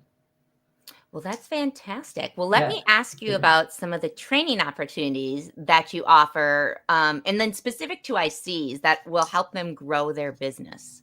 Yeah. So, I think there's a really simple but important adage, and that is start where you are. And any, any consortium or any host agency for that matter, kind of has a large group of advisors at different stages along their business journey. Some are new to the industry, which is a really large and important category for all of us. Some of the ICs have been exactly Laura. Just a little love. Exactly. Well, by the way, I love that we've seen so many people enter this business over the past couple of years. It's been great. Huge, hasn't it? But there's also a lot of very experienced advisors in amongst the mix, and putting together and training can be both inefficient and in many ways frustrating for everybody, both people who are participating and for us. And you add to that a lot of groups have some really robust coursework, but it's not very well organized systematically. So one of our solutions in all of this is designing this educational content that's purposely designed for various stages of experience along there, and that link together kind of logically move participants along to a next stage towards the ultimate goal of being a trusted advisor. So there's a pathway, and you know Leah Daly, a colleague at Travel Leaders. Yeah. So yeah, she's terrific, and Hi, she knows Leah. she'll love that shout out. She's cleverly designed what she calls the tiered learning paths, and that's a level 1 through 5, and each has its own category description. You know, if you look like this, and there's a description of how many years in the business and how much you sell and various other criteria, then that's where you need to start. Mm-hmm. And that's been really effective. And, you know, much of that level 1 through 5 coursework is all directed to ICs working online through our learning management system, which is incredibly robust. But at our live events, we also have, you know, a series of educational coursework that's specifically created for all of those tiers. So, and it's labeled as such. So everybody, it's perfectly clear to everybody coming into an event, a live event. Okay, well, I'm in, you know, tier 3. This is the events, the courses that I should be taking while I'm here at the event. And I think it's been really helpful for advisors to kind of see that path forward, but also for us in creating content, right? Because we know who we're addressing, we get the right speakers in, we get the right subject matter. So creating those tiers and a clear path has been great for everybody. Makes people feel comfortable about where. Yeah, and they can access that through their host agencies then. That's right. So free of charge. Free of charge is as they become members of Travel Leaders, as they become more engaged with us, they access the learning management system through Agent Universe, which is kind of our portal, and they can be independently working through this coursework. But I think, like I say, I can't underscore enough that, you know, at the events, there's also a lot of choices for every one of those tiers that we have at Edge, our big conference every year. A lot for every one of those categories. One of these days, I'm going to make it to Edge, Harry. I mean, you were there. Come on, you've been. No, there. I've never been there. It's been like 20 years in the industry. Right, you get extending a personal invitation. You come with. I'll take you around and show you around and everything. It's a great event. It's become a really good big event. You'd be impressed with the educational content. This is what it's become all about. There's a lot of stuff that happens from the main stage, but it's really about the days, 3 or 4 days full of educational content and, you know, improving people's professional, career path and things. So. Yeah, well, so when we're talking kind of more about Travel Leaders in general, can you tell us what your top 3 values are and kind of how that contributes to the culture at Travel Leaders for people trying to decide? Yep. So that's a great question, by the way, because, you know, both from someone who works with the organization, but also others that want to align with it, you know, matching one's values with the culture of an organization is just key to success. Mm-hmm. So, you know, I've been at Travel Leaders for more than 10 years now, and many of my colleagues have been there, some of them 2 or 3 times longer than me. So I think that longevity like that kind of underscores that the solid values of any organization. Internova, who's our parent company, has been really clear in what they think that the values of all the business units should reflect, and they have, you know, published, I think, 6 different core values that we all should hold. But 3 of them that I recall well, but also stand out for me. You know, I think that there's, number 1, that we're a service organization, that you got to put the advisors and owners of the organ that drive our success first, because their success is our success ultimately. So, you know, this client first mentality has to be the number 1 thing that everybody within the organization has to adopt. Right? We're in this as partners with advisors and with agency owners. So keeping them first in everything that we do. 2, and we've been on this for a while, is that being human. And I personally, you know, take on some of some projects at Travel Leaders, and I am really well rewarded in keeping the power and the competitive advantage of being really personal, really human with people, rather than just treating this as a business relationship. And that has to do with, empathy and trust. And trust, I mean, the number one thing, right? Trust is probably the biggest thing. But building positive relationships with everybody that we work with, and that has a surprising durability in the relationship. Once someone trusts you, it's incredibly powerful. And so don't take that for granted at all. But being human first, really, human always, is really, I think, what the phrase is. And finally, of the three, and I've just sort of three of, I think it said six, is something that we're at ILTM in Cannes in a big way. And this was one of the banners that we bought and put up over the whole thing. And that is that everyone belongs, that there is power in a diverse team, and respect for being inclusive and different points of view.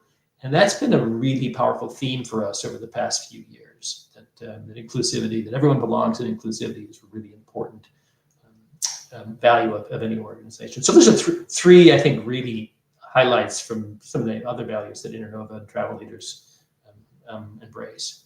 Yeah, I love those, Perry. Bravo. Good. Thank you. I like them too.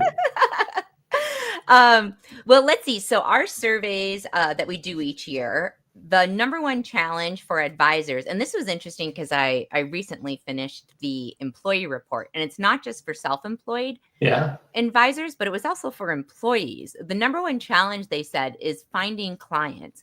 So what would be a pro tip for you who's been in the industry for so long and seen so many industries, how to find these clients? Yeah, thanks. Well, I actually mentioned at the very beginning here, HM Profiler, that lead generation tool, lead generation tool. But I think that in combination, especially in combination with something like HM Profiler, that finding that specialization, a specialization, or specializations plural, right? That someone needs to specialize in subjects, a subject or subjects that are of real interest to somebody, personally, and that maybe you actually already have some good experience. And that could range. And I'm involved in a lot of the specialist programs and a lot of what we call alliances and things that kind of bring together people with lots of experience. But it could range from things like selling Disney, which we have a lot of people that do, to honeymoons, which we have a lot of people who are very involved in honeymoons and destination weddings, to something that's more refined, to something like expedition cruising, where someone could make a lot of money if they become an expert in that sort of subject. So as far as agent profiler is concerned, I mentioned that, it's kind of the more refined, the better, because people are looking for somebody who is a specialist that knows more than they do on the subject. So I also think that, you look at declaring oneself a specialist, requires some confidence, right? And after all, the more you learn about something, right, the more you learn what you don't know about the subject, right? So I think it's important to be able to focus on something, build some confidence, and have that conversation. You know more than a typical client that might be approaching you. So finding new clients directly ties for me into having a specialization that can add value to that client relationship. And by the way, just a quick aside here too, we do offer specialist travel courses, training courses, right? We have things on luxury and on honeymoon destination weddings, things on family travel, adventure travel. So there's a whole, and group travel even. So there's a whole portfolio of specialist coursework that one can take and earn accreditation at Travel Leaders. And we make these intentionally pretty hard. They're not easy coursework to get through. Some people spend an entire year going through the coursework. But the graduates from there come away with a lot of new confidence and an ability to declare themselves as being specialists. So in combination, that was a long description, but the short is, in combination with a tool like Agent Profiler, declaring yourself a specialist and having the chops to be able to talk intelligently about those subjects will definitely help drive new business one's direction. Yeah, I'm agreeing with you 100% there. And Perry, a quick follow-up question on that. Yeah. So these specialist programs that Travel Leaders Network has, do they then transfer over to Agent Profiler where there's a badge or something? Yeah, exactly. No, thank you for filling that in. Yeah, and on the profile, so if you're a luxury travel specialist, if you graduate from that coursework, we allow them to place, we do it for them, but we allow them to then place that badge onto their Agent Profiler. And it actually has some meaning to the consumers who will be looking at this. If you say I'm a specialist in adventure travel, and what you like selling is, ski holidays, upscale ski holidays, then people are more inclined maybe to choose you from the many options that they have within agent profiling. So it's exactly. Yeah. Well, Perry, those were great tips. Thank you so much. Thanks. Many years in the industry. Yeah, right. Coming through again. We always talk to new advisors Yeah. about like a niche is so important and that you're Yeah. passionate about it. And so we'll link to our article that kind of gives niche ideas if anyone out there is new and stumbling. And it gives some brainstorming exercises too, because a core component of that is being passionate about it and not just looking at the money that's coming in. Exactly. It makes it more fun, right? There's a real reward in that, for that real fulfillment in right, success in the category that you like. Yeah, if you're going to be working for yourself, it's a lot of long hours and hard work, and be doing something you really enjoy. The pay only goes so far at some point in time. So exactly. Well, Perry, this is the really fun one, and I didn't even ask about this before we started recording. But okay, here we go. If your company was a game, what would it be and why? Perry, that's so Stephanie, right? And everybody who knows you. Last year, I think it was, what candy bar would you be or something? Yeah, right? it was something with food. It was snack food. Yeah. Perry and I already discussed. You warned me about this question, right? Yeah. And I think you're looking for an answer like Monopoly or Twister or something like that. just inappropriate now. But actually, I don't know. As a game, and you said I am not going to bring this up at the management team table. Oh, you didn't. Oh, no. So that's disappointing, Perry. But go ahead. Here's my way too probably serious response to it, because in thinking of games and how they might resemble business, I think the more interesting games are those that are that require, or a combination of, both a lot of strategy and some luck. Things like backgammon, or a lot of card games are this way. You have to know the game, and you have to be looking out for certain things, and you have to adapt, right, to various changes in the environment, right? Because you don't know what the next roll of the dice or the next card is going to be. So I think, as a company, we're really well suited to those advisors, those ICs that come in with a plan and that can adapt like that to market conditions. And, as an industry, Steph, I've been around for a long time, but you know this business as well as I do. I can't imagine another industry that's so susceptible to external forces, right? A volcano blows up in Iceland, all of a sudden, air travel shuts down around the globe and you can't get to your cruise. Or, more serious things like currency fluctuations or terrorism, or just trends in the business, right? You see these things going all kinds of different directions. So you need to be pretty adaptable. You have to have a plan, but you also have to be really adaptable. You have to be a student of that business game and have a plan to succeed. And I think that for those partners who come to the table with a plan, we're a really good partner for them. So that's my thing. Way too serious an answer. It doesn't fit into what you probably wanted, but Perry and I talked before we came on. We were both like Twister, and we're like, except for that's totally. No one wants to be the Twister where you're invading people's personal space and climbing over everybody. Exactly. But this was much better than Twister, Perry. So that's great. That was great. I love it. Well, thank you so much for taking the time today, Perry. We really appreciate it. We're going to link to Travel Leader Network's profile so you can read some reviews from there. Thank you. Both the agency members and some IC members in there. And if you have any questions, pop them in the comments, and someone from Travel Leaders will be around to answer. So thanks, everybody. And we'll move on to our next thing. Thanks, Steph. Bye-bye. Well, isn't that embarrassing? For those that tuned in all week, some people did answer Twister. So note to self, do not make comments on the pre-recording interviews about how not to answer the fun question until you've heard everyone's answers. But in all seriousness, Twister can be very in your space for those that like the bigger space bubble like me. So thank you for joining us, Perry. Always a pleasure. And I don't think we had a Travel Leaders Network representative in the comments. So sorry those questions didn't get answered that came in there. But for those of you that are newer to a travel advisor career, we're so glad you're here joining us. The consortium and the host agency that you end up going with are really key partners for you on your entrepreneurial journey. So good on you for taking the time to watch these sessions. And if you happen to be feeling overwhelmed, first know that number one, that is 100% normal. I think anyone in these comments down here that has been around for a little bit can tell you it is so overwhelming when you first start out. But the second thing to do if you're feeling overwhelmed is check out the session we did on Monday for our 7-day setup accelerator course, because the support and the inspiration that you get from the community can make all the difference as you start up your agency. So we'll link to it in the comments, and we just chat with a few advisors who made the leap to becoming travel advisors last year after watching Host Week.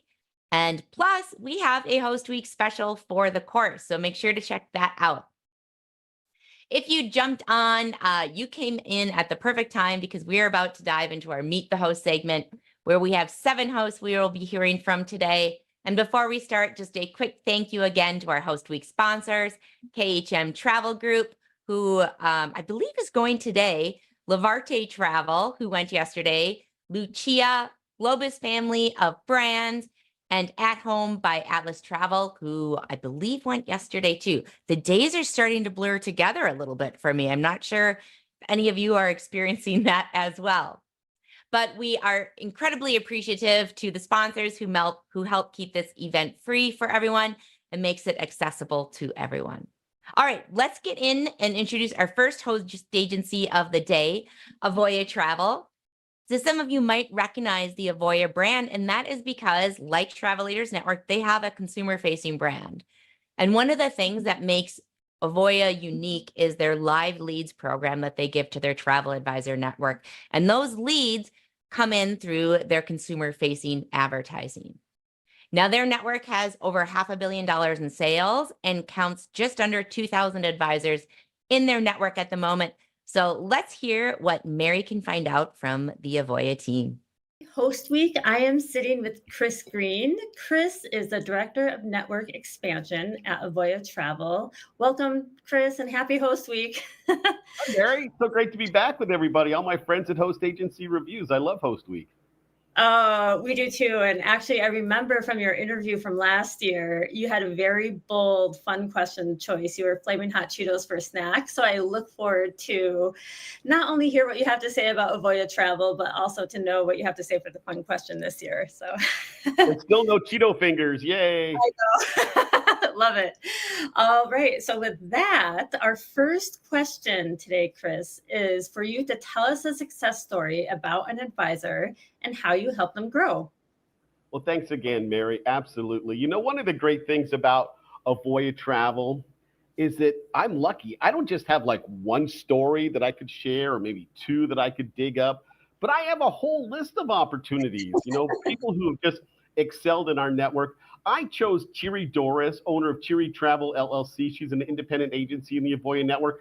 For one, she found Avoya Travel's contact information right here from Host Agency Review. So thank you guys for that one.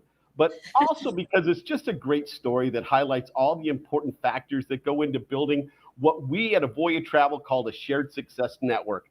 Now, I want to tell you, keep in mind, all of this happened in just the last 2 years, like 26 months total. And all of the success is because Chiri was able to make smart business decisions, right? At the end of the day, Avoya Travel or any host agency, we can offer a resource, but it took Chiri to actually dig in and say, you know what, I'm going to make the decision to engage, to get involved. And boy, did she ever. And the success, just amazing. From the time she was able to access Avoya University modules from our network enrichment team, to being an active participant, again, a very important word because she chose to engage, but again, an active participant in our early success program, our coaching sessions, our best practices information, to utilizing the Marketing Resource Center to get the word out about her agency. Again, we make these amazing resources available to all in the Avoya network, and Chiri just really excelled and took big advantage of that. Along the way, she was our Rookie of the Year for new affiliates. She was invited to be part of the Avoya Network Advisory Board. And now she's one of the leading and early members of Avoya Travel's new Elite 100 program. And I just think her story continues to highlight Avoya Travel's unique business model that's really all about shared success. I love that. And that's just in 2 years. 2 years, I know, absolutely amazing. So speaking of the new advisors and getting started, Chris, what are 3 ways of the top ways that you support new advisors from when they start with Avoya until they make their first bookings? Absolutely. Great question, Mary, because that's what it's all about, right? Can you provide the type of resources that are going to help those in your network actually sell? Because that's what the purpose of this is. Send amazing people on amazing vacations. And Avoya Travel is proud that we offer the best-in-class resources that do indeed have that return on investment. The 3 most important areas, in my opinion, that we help new advisors would be our travel agent education, affiliate support, and professional development, because these are just areas that Avoya Travel really excels in. The first one, late in 2022, Avoya Travel launched the new travel agent education powered by Avoya platform to help those in the industry get that needed foundation to build a proper business, fundamentals that lead to better results, all done in a state-of-the-art way that encompasses both written and audio formats, quizzes at the end of the sections. It culminates with that final test. And its first year, the program was honored with the Silver Magellan Award, again, pretty amazing.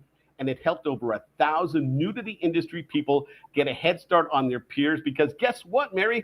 Those that took that travel agent education powered by Avoya platform are closing sales at a 50% higher rate. And even more importantly, they're closing bookings at a 50% higher commission level versus their peers that did not take the education prior to launching their agency. So that's a big wow, in my opinion. 2, we have true support, helping to solve real issues 7 days a week. There's never a reason to feel alone in the Avoya network. We just have simple ways of requesting that information too in our agent power technology.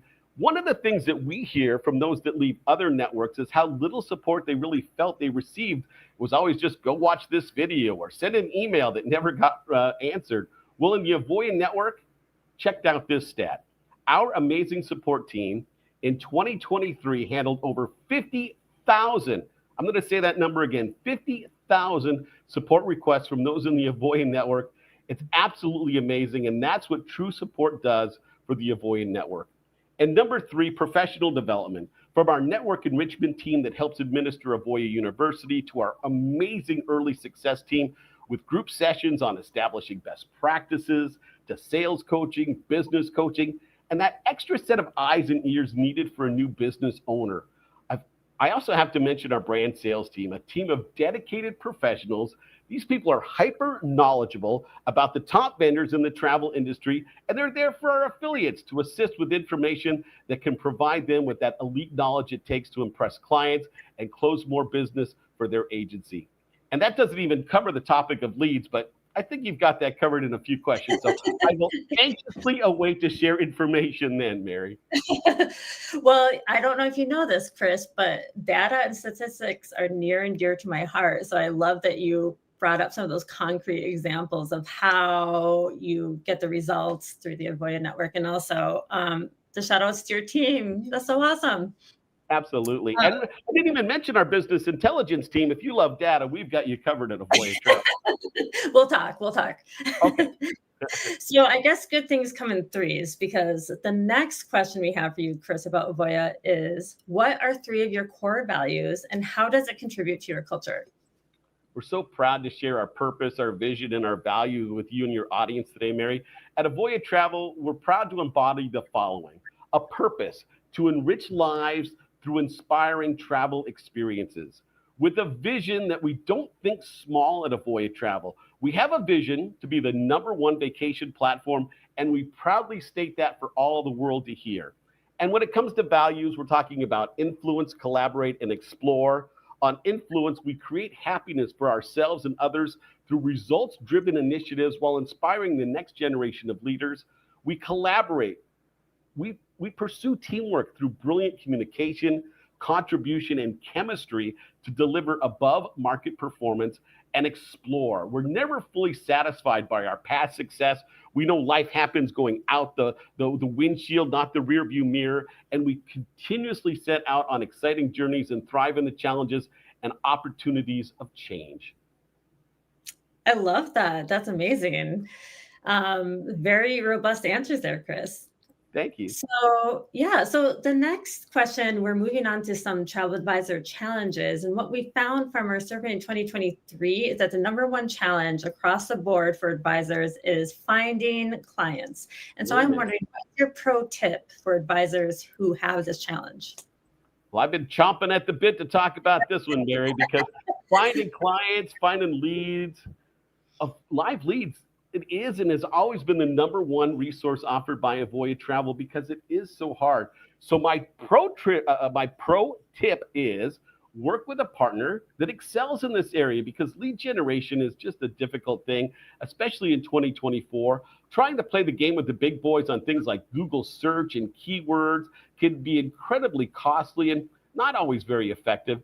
In the Avoya network, again, here's some stats for you.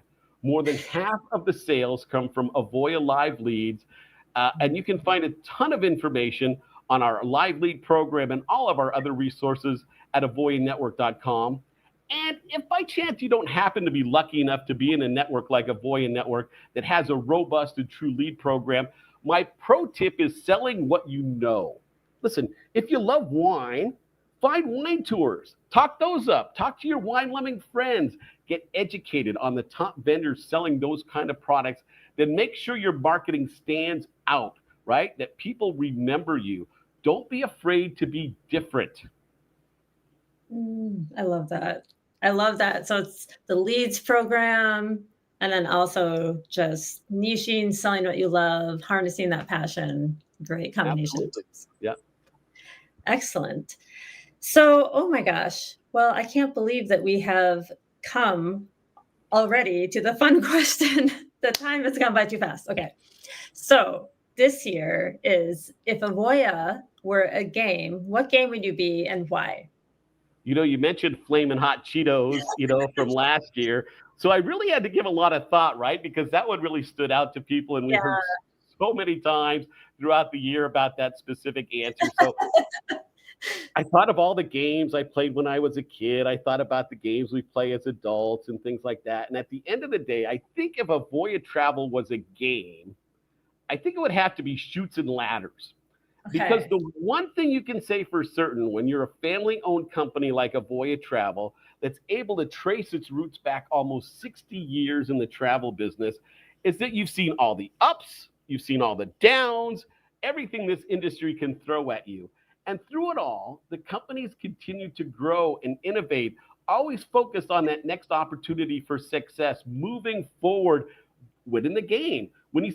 When others see peril, Avoya Travel has always seen opportunities. And that's one area that just sets us apart and makes us so unique in the host agency space. Plus, I mean, personally, I always wanted to live in a house that had a fun thing like a slide floor to floor or a ladder like you see at the firehouse. I mean, just fun. I like to have fun. And it's probably why Avoya Travel, our innovation center out in San Marcos, California, they've got a full arcade. Because this is a full arcade at the Innovation Center. Yep, pinball and that little basketball thing, and you name it, we've got it. Again, this is a fun industry. It appeals to people who like to embrace that fun side from time to time, and that's why I'm proud to say that at Avoya Travel, our team, well, they're a lot of fun to hang out with. Okay, well, you know what? I'm going to start planning our hard team field trip to Avoya's Innovation Center, because not only do you have snacks, you also have a full arcade. I don't know where you're going to go from there. You might have to add something to your Innovation Center for next year, like a roller coaster before your next host week interview. I'll get the team right on that.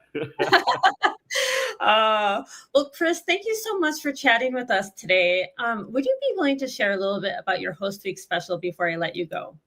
Absolutely. We're so proud to partner with that. Our exclusive host week offer unlock extraordinary savings with the Avoya Travel Academy, combine our ongoing wave promotion for our advisor education course, our travel agent education powered by Avoya. It grants you 50% all packages with an extra $100 discount for Host Week. And that Host Week code is Host Week 2024. And again, that's going to give you a $100 discount on our essential or pro packages using that. Just for being our guest and attending today and being part of our little communication back and forth during Host Week. I love it. And for all you out there, if you can't retain that amazing offer, don't worry about it. We'll put a link to the Host Week specials and Avoya special, particularly in the thread. And then we'll also put a link to their profile so they know where to find you. Awesome. Thank you so much for joining us today, Chris. We'll see you next year. Thanks, Mary. It's been a lot of fun. I love all my friends at Host Agency Reviews. Again, Host Week is so important to the community. So thanks for what you guys do. And thanks for coming and celebrating with us. We really appreciate you too. Bye. Take care. Fabulous stuff. Thanks, Chris, for enlightening on all things Avoya. And by the way, Chris, I am 100% on board with you with wanting the house that has the secret passage or a slide from one floor to the other. My pops was a Minneapolis firefighter when I was growing up, and I always loved the firehouses that had the fire pole. I thought it was the coolest thing ever. And it actually probably is the coolest thing ever.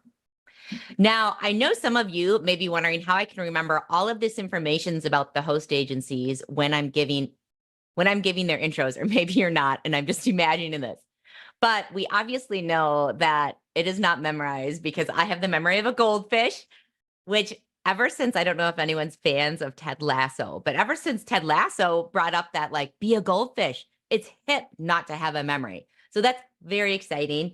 And then a fun fact about that, just totally veering off to the right here. But did you know Jason Sudeikis' mom is a travel advisor? Kathy Sudeikis is always really involved with ASTA through the years. And so that's a fun connection to Ted Lasso for the travel industry. So anyhow, going back to where I get this info, it is not off the top of my head. It is all on the profiles at Host Agency Reviews. So here's a neat trick for you. You can find information, you can find the reviews. There's the question and answer tab where you can ask your questions. But in the company detail sections, I know a couple people ask questions in here about, someone mentioned that the veterans program with travel leaders. You can see if there's veteran or military discounts. You can see if there are the minimum sales requirements. You'll also be able to see on profiles if they won any Luminary Awards, which we'll be giving out on Friday. So please make sure to join us for the fun. And then next up, we have KHM Travel Group, who is coming at us from Brunswick, Ohio. They were founded in 2005. Their network is currently about 5,000 advisors, and they are around $400 million in sales. And guess what else? I feel like some of you diehard Host Week fans should be able to answer this already, but KHM is also one of our weekly sponsors. So a huge thank you to them for the support of Host Week and of the hosted community. I'm going to turn it over to Mary to hear more about KHM. Greetings. This is Mary Stein up with our next Host Week interview. I am sitting with someone who, even if you haven't met him, you probably know who he is, the man of charisma and Vice President of Agent Engagement at KHM, Bill Coyle. Hey, Bill, how are you doing? Good, Mary. Thanks so much for having me. How are you? Great, great. Just kind of getting into the energy of all the festivities for Host Week, having a really good time so far.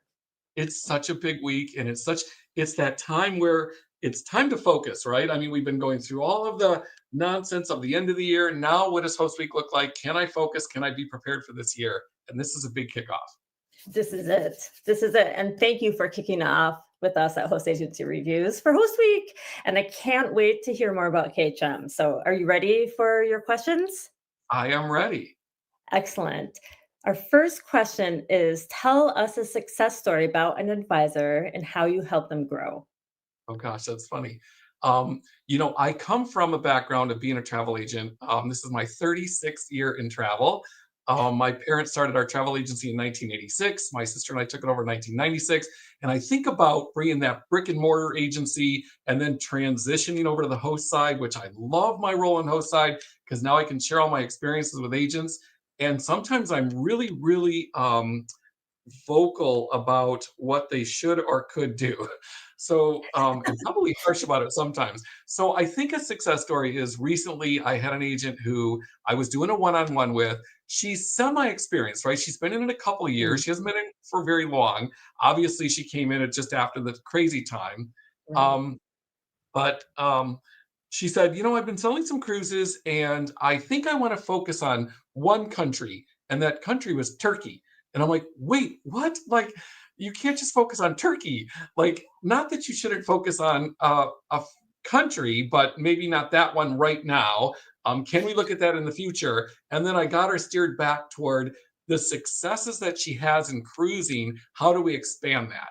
So started to just give her so many ideas about where we could be in cruising, what we can do with cruising, how she can market herself better, expand on the customers that she already has and the knowledge that she has. And now she's just totally succeeding in that direction. I think one day, no doubt, she's obviously going to get to Turkey and she's going to participate in sending people there. But I think that if my message to her was bread and butter business, what does our bread and butter business look like before we start to focus too much or niche too much into one direction? So I think it's working pretty well for her. Yeah, and it's nice to hear that that advice comes from someone who's had decades of experience selling travel. Yeah, exactly. I'll never forget, when I thought about I'm just going to focus in on Hawaii because I'm a Hawaii expert. Well, Hawaii is, out of 10 bookings, there might only be one or two that are Hawaii, right? And if you're just going to be a Hawaii specialist, then what does that look like if you're only going to do Hawaii? And how many customers are you going to have compared to the amount of bread and butter business that you need or might have already that you can't convert to one destination? Yeah, Yeah, I I love think it's that. really Yeah. So, good. in addition to providing such great advice for your advisors, what are the 3 ways that you support new advisors, or what are the top 3 ways? I know there's way more than 3. What are the top 3 ways you support new advisors from when they sign on with KHM Travel Group before they make their first bookings? This is such a good question. I'm so glad that you brought it up. And I think about KHM as non-pressure, right? And so many of our brother and sister host agencies are non-pressure. There's no pressure. We're here for you. If you want to get into the industry, we're going to be good for you. I think one of the unique things about KHM is the amount of team members we have who are following up with that newly enrolled agent. It's unbelievable, right? Because we have our agent support team, we have our membership team, we have our forms team. So you're feeling like you're truly part of an organization that's going to help you in every element of your growth, of your journey.